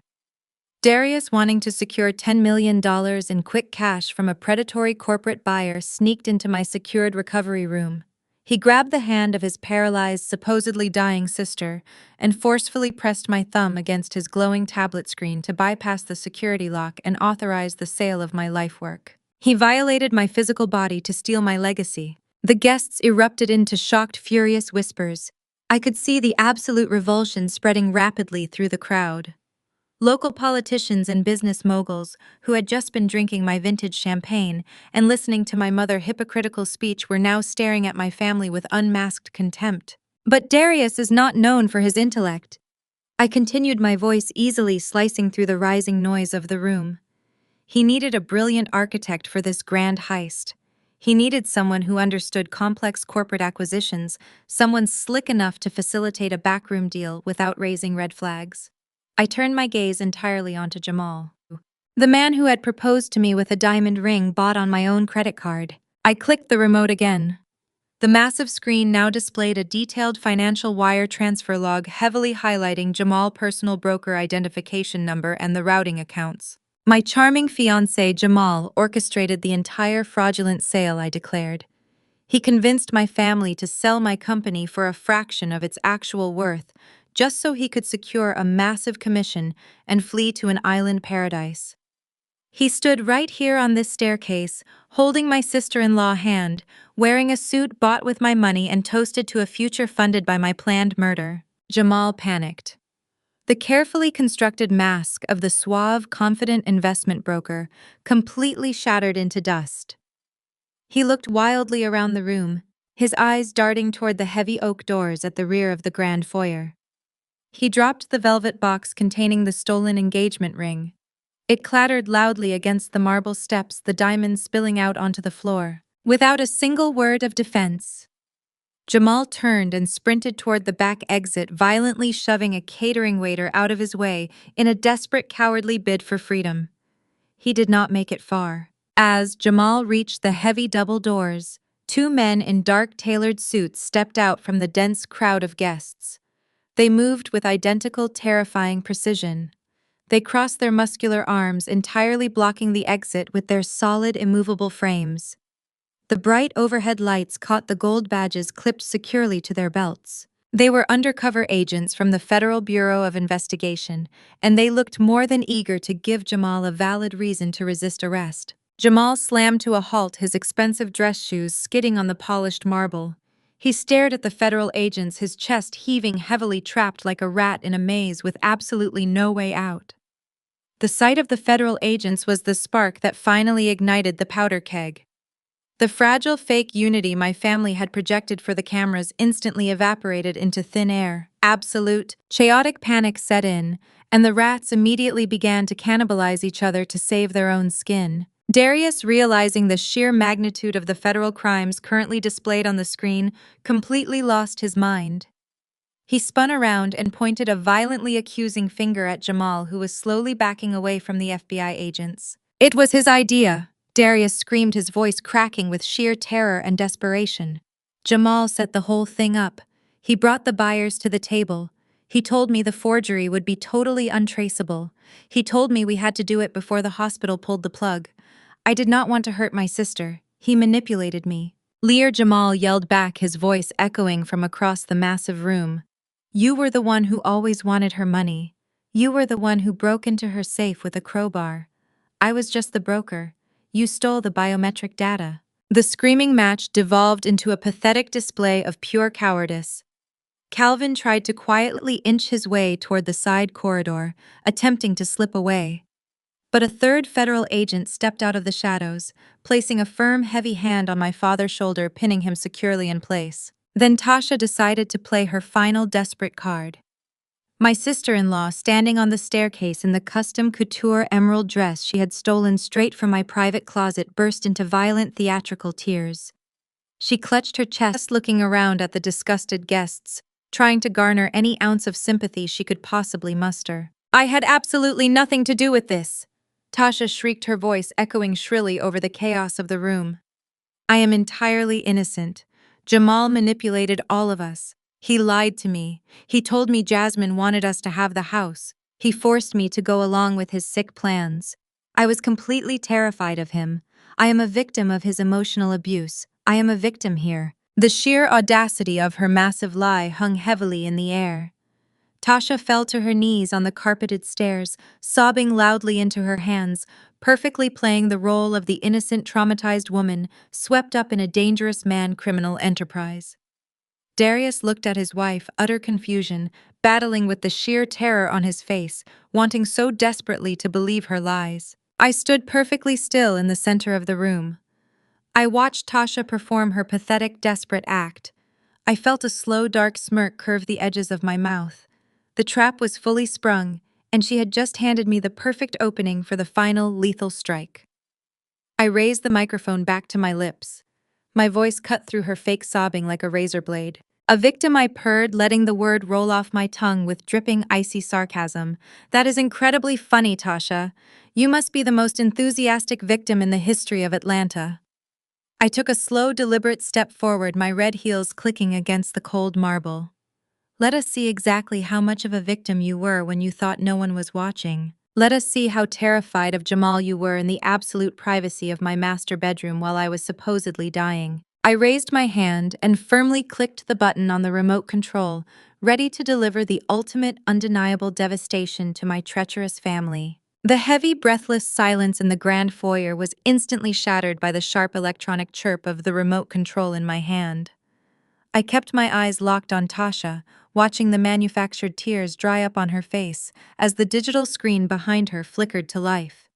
Harrison expertly bypassed the financial documents, switching the projection to the infrared camera footage I secretly installed in my master bedroom. The high-definition video illuminated the entire ballroom, casting undeniable light over the Atlanta elite who stood watching.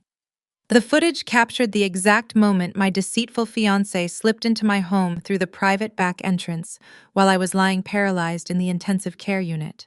A collective gasp rolled through the crowd of wealthy guests as Jamal appeared on the screen, bypassing the supposedly grieving family downstairs to enter my sanctuary. But he was not alone. Tasha, the woman currently kneeling on the staircase pleading innocence, strutted onto the screen, wearing my own custom-imported silk robe. I turned the volume up to maximum, letting the surround sound speakers broadcast their absolute betrayal. On the screen, Jamal pulled Tasha into a passionate, grotesque kiss right on my expensive velvet sofa. They tangled together, shamelessly oblivious to the fact that their vile actions were being recorded in perfect digital clarity. The party guests stared in pure revulsion. Prominent politicians covered their mouths, and church elders shook their heads in utter disgust as the audio picked up every single treacherous word. You are brilliant, Jamal, Tasha purred on the recording, wrapping her arms around his neck. Darius is completely clueless. He actually thinks he is the one running this operation. He has absolutely no idea we are draining his new accounts the second the corporate escrow clears. Jamal laughed on the video, a sinister, arrogant sound that made my skin crawl. Your husband is an idiot, baby. He could not balance a checkbook if his life depended on it. We will let him take the fall for the forged documents. I will secure my massive broker commission, we will take our cut of the cash, and we will be on a first-class flight to the Maldives before Darius even realizes his pockets are entirely empty. The crowd watched in horrified fascination as the video Jamal reached into his tailored suit jacket and pulled out a familiar, sparkling object. It was my $50,000 custom diamond engagement ring, the very same ring he had violently yanked off my swollen, paralyzed finger just hours prior in the hospital. He slipped the massive diamond onto Tasha's finger, kissing her hand as they gleefully plotted to sell my jewelry through his private black market connections to fund their romantic tropical getaway. I slowly lowered the remote and turned my gaze toward the grand staircase. Tasha was completely frozen on her knees, her face a mask of absolute, undeniable terror. The stolen emerald couture dress she wore suddenly looked like a cheap costume. She desperately tried to hide her left hand behind her back, but the damage was already permanently done. There was no spinning this narrative. There was no playing the helpless, manipulated victim, when 200 witnesses had just watched her eagerly conspire to rob her own husband and flee the country with her dying sister-in-law's fiancé. The atmosphere in the room shifted from shocked silence to a dangerous, highly combustible tension. I shifted my attention to my brother. Darius stood rigidly on the marble steps, his custom velvet tuxedo jacket looking heavy on his broad shoulders. He stared blankly at the screen, his mind violently struggling to process the sheer magnitude of the dual betrayal. He had broken the law, risked federal prison, and sold his soul to steal my $50 million empire, all because he wanted to be respected as the king of this family. Instead, Atlanta just watched his wife mock his intelligence and planned to leave him bankrupt while sleeping with another man. The realization hit Darius like a freight train. His face turned a deep, dangerous shade of purple. The veins in his neck bulged against his tight silk collar.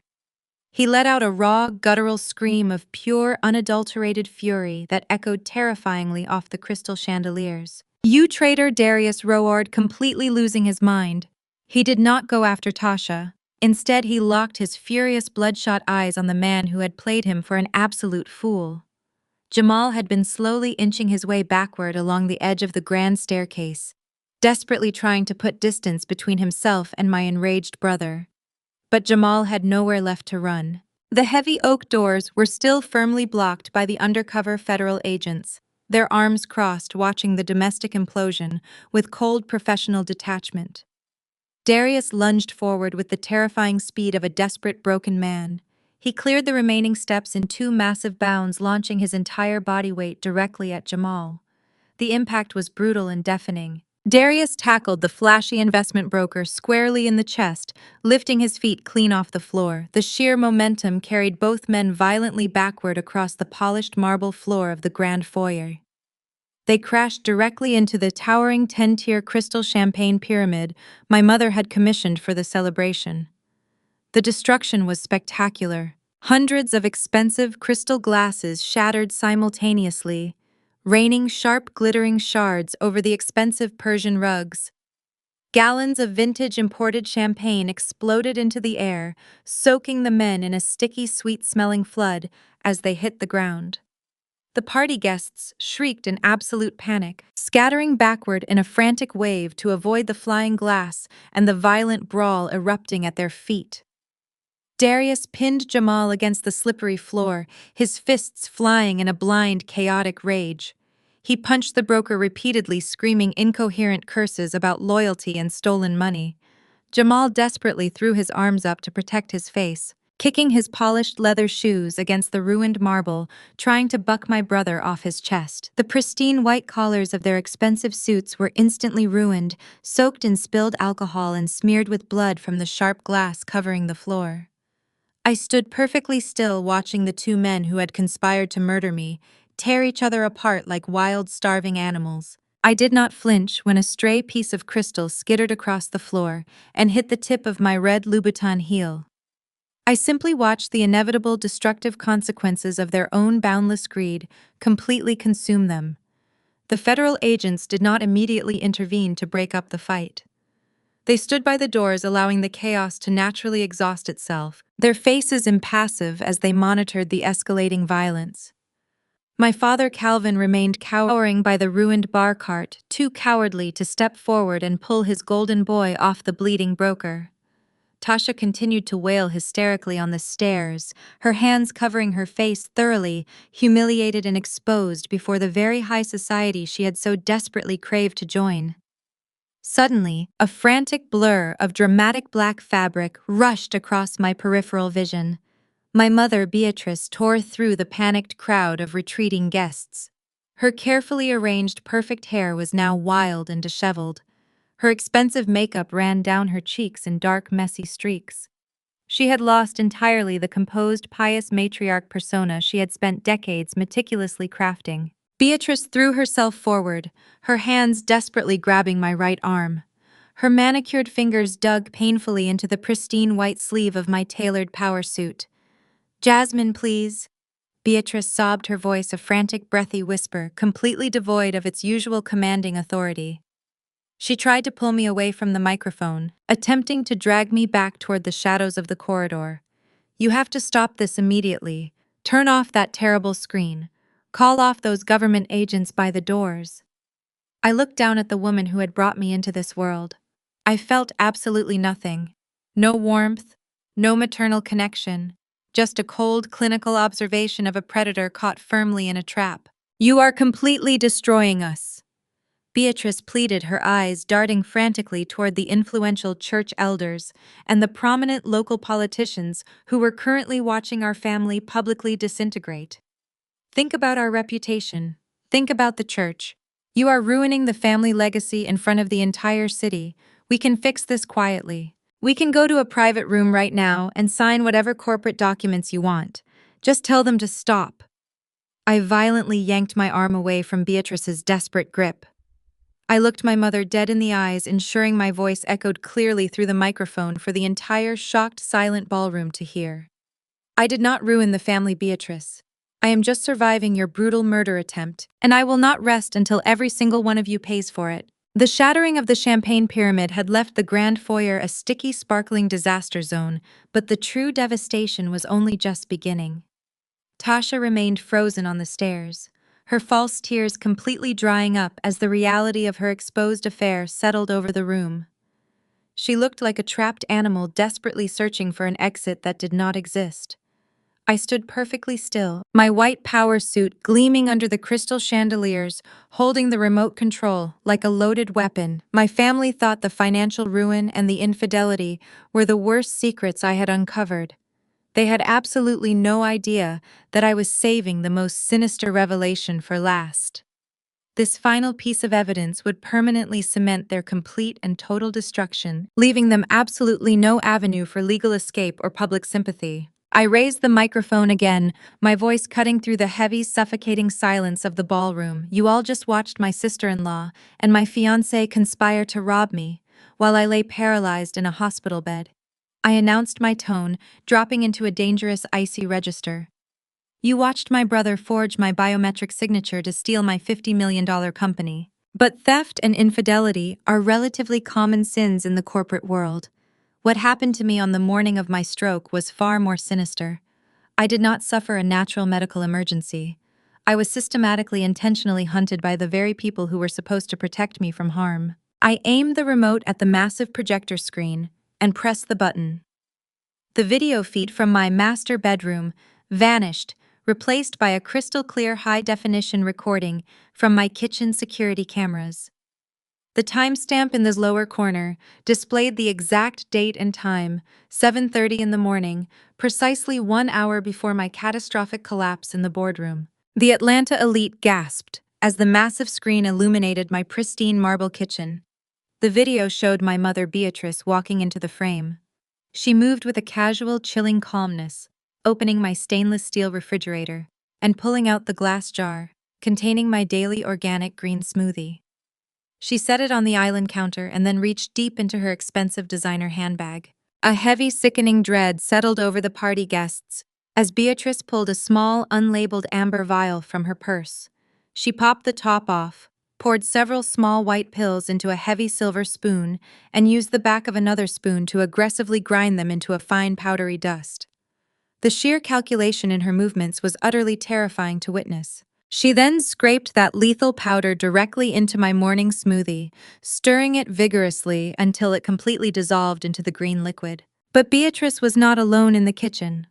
The camera angle shifted slightly as Tasha strolled into the frame sipping a cup of coffee. She leaned against the marble island, watching my mother prepare the poisoned drink with a wide, approving smirk. She did not show a single flicker of hesitation or moral conflict, as she actively aided in planning my brutal assassination. The audio feed kicked in, echoing loudly through the mansion's surround sound speakers. "Drink up, big sister," Tasha sneered on the recording, her voice dripping with pure, unadulterated malice. "This is going to make your heart explode right in the middle of your board meeting, and Darius and I will finally get the life we deserve." Beatrice simply hummed in agreement on the video, wiping down the marble counter with a microfiber cloth as if she had just cleaned up spilled milk. She did not hesitate. She did not show a single ounce of maternal remorse. She calmly packed her handbag, leaving the poisoned smoothie waiting for me on the counter. The video ended, leaving a frozen, high-resolution image of Beatrice and Tasha smiling in my kitchen. The silence that followed was absolute, heavy, and horrifying. For a brief second, no one in the massive foyer breathed. Then a collective wave of sheer revulsion swept through the entire crowd. It was a visceral physical reaction. Prominent local politicians, wealthy business moguls, and respected church elders literally stumbled backward, desperate to put as much distance as possible between themselves and my mother. They looked at Beatrice as if she were a rotting corpse, a diseased monster standing in their midst. Beatrice realized the absolute finality of her destruction. The carefully crafted, pious matriarch persona she had spent decades building was instantly vaporized. She collapsed onto her knees right there on the carpeted stairs. Her body shook with violent, panicked sobs. She reached her hands out toward the crowd, desperately searching for a single sympathetic face. But she found nothing except pure disgust. The wealthy friends she had spent years trying to impress were now looking at her with undisguised hatred, completely rejecting her entire existence. "It was just vitamins!" Beatrice shrieked, her voice cracking hysterically. "It was a special herbal supplement. Jasmine was working too hard. I was just trying to help her health. You have to believe me. It was only a vitamin blend." I did not even blink. I lowered the microphone and nodded to Harrison Cole. My ruthless attorney stepped out of the shadows holding a thick stamped medical file. He adjusted his suit jacket, his expression completely devoid of mercy. He raised his own voice, projecting easily across the grand foyer. "This is a certified, legally binding toxicology report, expedited from Dr. Sterling Private Laboratory," Harrison announced, holding the document high in the air. "The blood drawn from Jasmine immediately after her admission to the intensive care unit shows massive lethal traces of a highly restricted synthetic heart stimulant. This specific chemical compound is designed to aggressively spike blood pressure and accelerate the heart rate to fatal levels. In a high-stress environment, it induces a massive catastrophic cardiovascular event. This was not a vitamin supplement. This was a calculated lethal dose of poison intended to mimic a natural stroke. This was premeditated first-degree attempted murder." The crowd erupted into furious, horrified whispers. Tasha scrambled backward up the stairs, trying to hide behind a decorative marble pillar, whimpering uncontrollably as the reality of her complicity set in. Beatrice continued to wail, pressing her face against the wooden banister, completely undone by the irrefutable medical evidence. Down by the ruined Champagne Pyramid. My father, Calvin, suddenly sprang into action. Seeing his wife completely exposed as a murderer, Calvin decided his only remaining option was to aggressively throw her under the bus to save his own skin. He practically crawled over the broken glass and spilled alcohol, rushing toward the bottom of the staircase where I stood. His expensive shoes crunched loudly against the broken crystal shards, destroying his polished, righteous image. "Jasmine, please!" Calvin begged, his voice trembling with pathetic, cowardly desperation. "You have to know I had absolutely nothing to do with this. Your mother is completely insane. She has always been obsessed with money and status. She acted entirely on her own. I swear to you on my own life I knew absolutely nothing about the poison. I am innocent. You have to protect your father." I stared down at the man who had spent his entire life demanding my respect while continuously diminishing my worth. I looked at his pleading, tear-filled eyes, feeling a profound sense of satisfaction, knowing I was about to deliver the final inescapable blow. "Are you really going to play the innocent victim, Dad?" I asked, my voice chillingly calm. "You want everyone here to believe you were just a clueless bystander while your wife orchestrated my execution. That is a fascinating defense. Let us see how well it holds up against the final receipt." I raised the remote and clicked the button one last time. The massive projection screen shifted from the kitchen security footage to a bright, undeniable split-screen image. On the left side was a high-resolution scan of the hospital "Do Not Resuscitate" order. On the right side was an official time-stamped digital confirmation from my corporate life insurance provider. I turned to the crowd, pointing directly at the glowing screen. When I was lying completely paralyzed in the intensive care unit breathing through a mechanical ventilator, the hospital required immediate authorization to perform an advanced brain scan, I explained. They needed proxy consent to save my life. Instead, my parents demanded that all medical treatment cease immediately. I pointed to the left side of the screen. Right there at the bottom of the DNR order is Calvin's signature finalizing my death sentence. He signed it without a single second of hesitation. Calvin swallowed hard, his face turning a sickly shade of gray. He took a stumbling step backward. "But that alone does not prove murder." I continued, stepping closer to my trembling father. "It could just be the tragic decision of a grieving parent." Until you look at the right side of the screen. The crowd shifted their gaze to the life insurance document. Exactly 1 hour after signing the directive to end my life, Calvin logged into his personal laptop using the hospital waiting room Wi-Fi. I announced, my voice ringing with absolute authority. He submitted an expedited priority claim to cash out my $5 million executive life insurance policy. He did not wait for a funeral. He did not even wait for my heart to officially stop beating. He signed my death warrant and immediately demanded the payout. "You are not an innocent bystander, Dad. You are a greedy, murderous coward who tried to profit off your own daughter corpse." Calvin fell completely silent. The desperate pleas died in his throat. He looked around the room, realizing there was absolutely no escape. He was trapped by his own digital footprint, his signature permanently tying him to the conspiracy. The heavy, oppressive silence in the grand foyer was suddenly broken by the sharp metallic sound of handcuffs clicking open. The 3 undercover federal agents who had been blocking the main exits moved simultaneously into the center of the room. They moved with swift, terrifying purpose, unholstering their restraints. The lead FBI agent, a tall, muscular man with a stern, unyielding expression, stepped directly in front of my trembling father. He grabbed Calvin's arm, twisting it forcefully behind his back, and clamped the cold steel around his wrist. The second agent marched straight up the grand staircase, grabbing the sobbing Beatrice and pulling her roughly to her feet before snapping the cuffs onto her wrists. The third agent grabbed Jamal, dragging him out from the wreckage of the Champagne Pyramid, and secured his hands. Another tactical officer, who had just entered through the rear garden doors, marched Tasha and Darius down from the upper landing, securing them tightly. My entire family stood in the center of my luxurious foyer, surrounded by shattered glass, spilled champagne, and the horrified stares of Atlanta high society. They were completely restrained, stripped of their power, their dignity, and their fake wealth. They looked incredibly small, pathetic, and entirely defeated under the harsh glare of the magnificent crystal chandeliers. The lead agent stepped forward, his booming voice echoing across the marble floor. "Beatrice, Calvin, Darius, Jamal, and Tasha, you are all under arrest for conspiracy to commit murder, wire fraud, and identity theft. You have the right to remain completely silent during this entire legal procedure." The metallic clink of the heavy steel handcuffs snapping shut around my mother's wrists was the most satisfying sound I had ever heard in my entire life. The federal agents moved with rapid, practiced efficiency, systematically securing every single member of my treacherous family. They patted them down right there on the imported marble floor of my grand foyer. Beatrice thrashed violently against the grip of the female agent holding her arms. Her designer black gown tore slightly at the shoulder seam as she fought the inevitable reality of her arrest.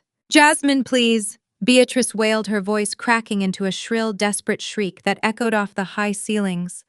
You cannot do this to us. We are your flesh and blood. You came from my womb. I gave you life. You have to forgive us. Blood is thicker than water. We are family. You cannot send your own family to prison. I stood my ground, my white power suit glowing under the crystal chandeliers. I looked down at the woman who had coldly ground lethal poison into my morning smoothie. My face was a mask of absolute unbreakable ice. I did not feel a single ounce of pity or hesitation. Family protects you, I replied, my voice slicing through her hysterical sobbing like a finely sharpened blade. Family stands by your hospital bed and prays for your recovery. You tried to bury me so you could steal my empire and parade around this city like a queen.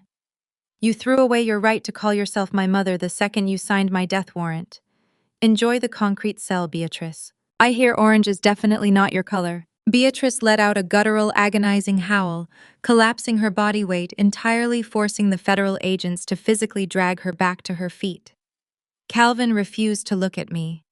My father kept his eyes glued firmly to the shattered glass on the floor, his entire body trembling with the pathetic realization that his false kingdom had completely collapsed. Darius pulled against his restraints, spitting curses into the air. But an agent quickly shoved him against the decorative pillar, instantly silencing his arrogant outbursts. Wait, just one moment, Harrison Cole announced loudly, stepping directly into the path of the arresting officers. My attorney held up a thick, meticulously organized manila folder. Before you transport these felons to the federal holding facility, we have one final piece of corporate business to officially conclude tonight. Harrison pulled a stack of freshly printed legal documents from the folder and held them out toward my father and brother. What is this? Calvin stammered, his voice weak and trembling. You already took everything from us. What more could you possibly want? I want absolutely everything, I stated, walking slowly toward my defeated father. Harrison, please explain their current financial situation to them. Harrison smiled his signature ruthless shark smile. He adjusted his silk tie and looked directly at Darius. You see, Darius, you thought you were incredibly clever when you forged Jasmine thumbprint and transferred those $10 million into your personal account. You thought you had secured liquid cash. But as we explained earlier, that money came directly from Jasmine's secure offshore holding accounts. I initiated a hard freeze on those assets the exact second the wire transfer cleared. Darius blinked, his mind struggling to process the legal terminology through his rising panic. What does that mean? It means you do not actually have a single dime of that $10 million, I explained, leaning in close so he could see the absolute triumph in my eyes. But over the last 2 weeks, you and Beatrice have been spending money like billionaires. You bought 3 luxury sports cars, Tasha bought custom couture dresses, and Mom funded this sickeningly lavish party. You paid for all of it using high-interest short-term credit lines, assuming you could simply pay off the massive balances once the corporate escrow funds became fully accessible. The blood drained completely from Tasha's face. She let out a sharp, horrified gasp, because those stolen funds are permanently frozen as federal evidence. Harrison continued smoothly. You currently hold millions of dollars in personal unsecured debt that you cannot possibly repay. You are all completely, legally, and personally bankrupt. You have absolutely nothing. I gestured to the legal documents in Harrison's hands. These papers are asset forfeiture agreements. You are going to sign over whatever pathetic remaining assets you currently possess. Calvin, that includes your modest retirement portfolio and the deed to your suburban house. Beatrice, that includes your luxury SUV and every piece of jewelry you own. Darius, you are surrendering the titles to those sports cars. You will sign everything over to my corporate holding company right now to cover the extensive damages you caused to my home and my business reputation. You cannot force us to sign those, Jamal shouted, struggling against the tight handcuffs biting into his wrists. That is illegal coercion. Actually, Jamal, it is a highly generous settlement offer, Harrison corrected sharply. If you refuse to sign these forfeiture agreements tonight, I will personally ensure the federal prosecutor adds massive civil damages to your criminal charges. You will spend the rest of your miserable lives working in the prison laundry room just to pay off the compounding interest on what you stole from Jasmine. Sign the papers, or we bury you deeper. The fight completely left their bodies. They were completely cornered, stripped of every single defense they thought they had. Because their hands were cuffed behind their backs, the federal agents had to temporarily release one wrist for each of them.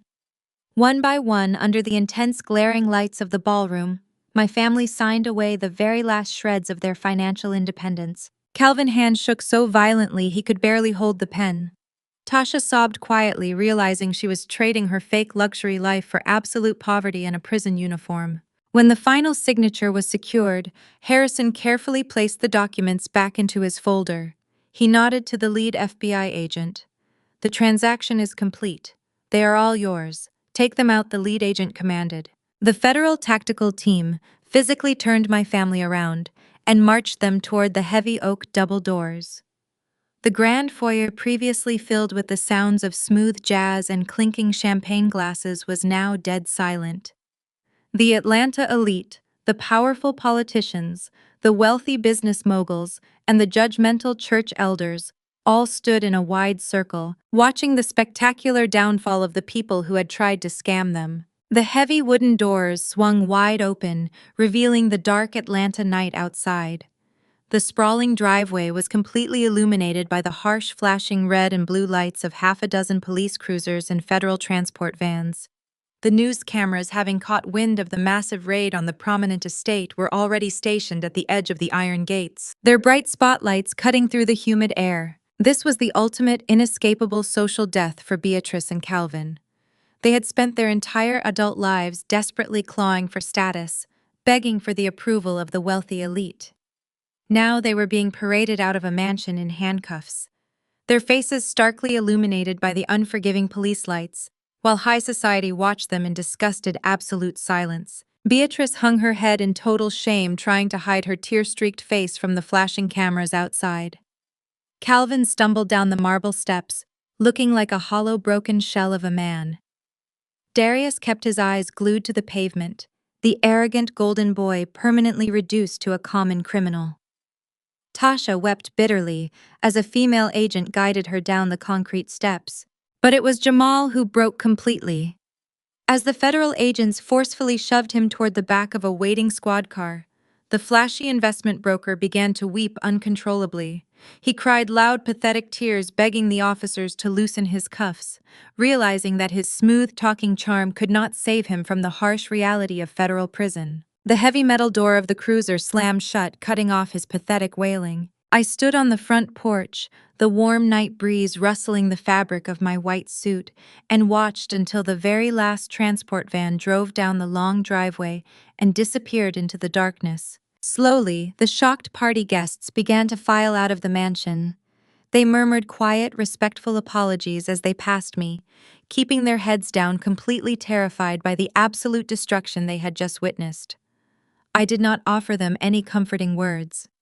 I simply watched them leave my property, accepting their silent apologies as my rightful due. Within 20 minutes, the massive estate was entirely cleared. The catering staff had quietly packed their equipment and fled the scene.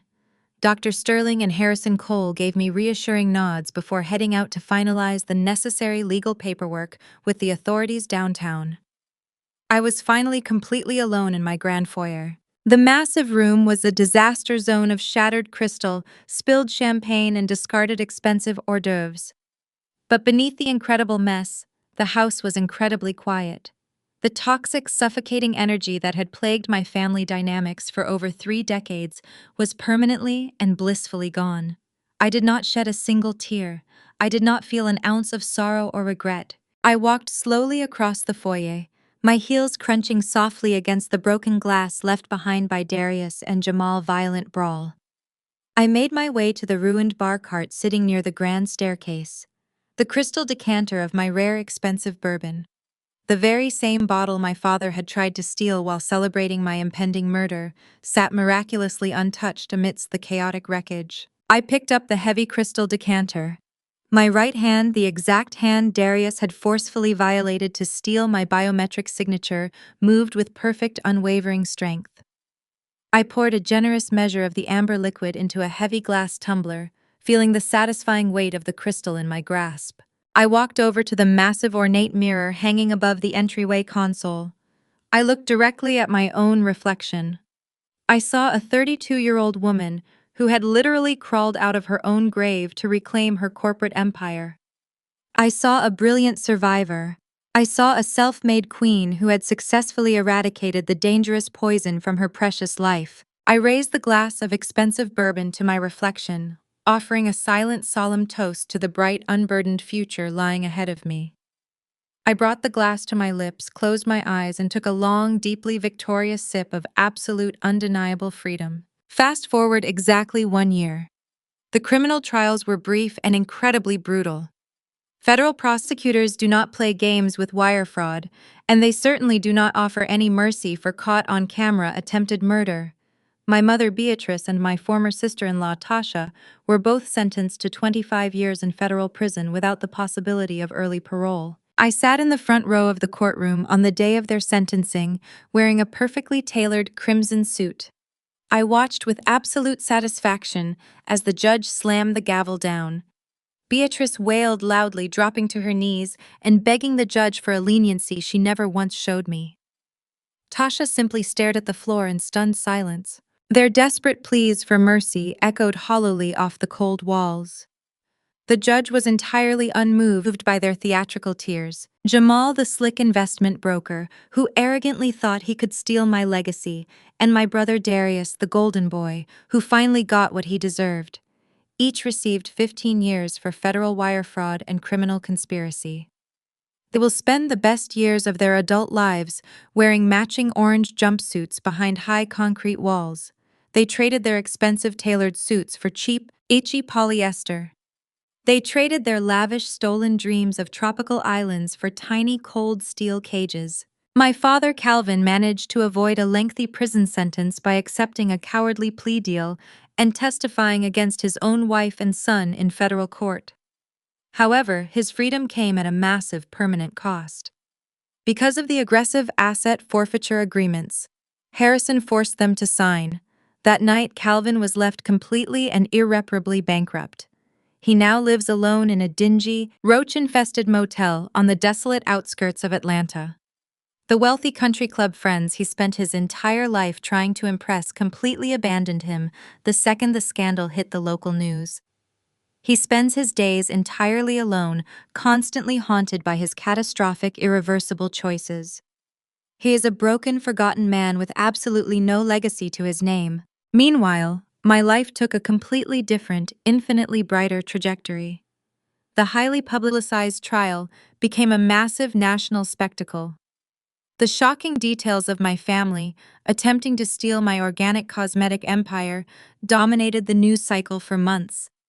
But instead of destroying my brand reputation, the scandal inadvertently catapulted my business to unimaginable heights. Millions of loyal new customers, deeply moved by my resilience and absolute refusal to play the victim, flocked to support my products.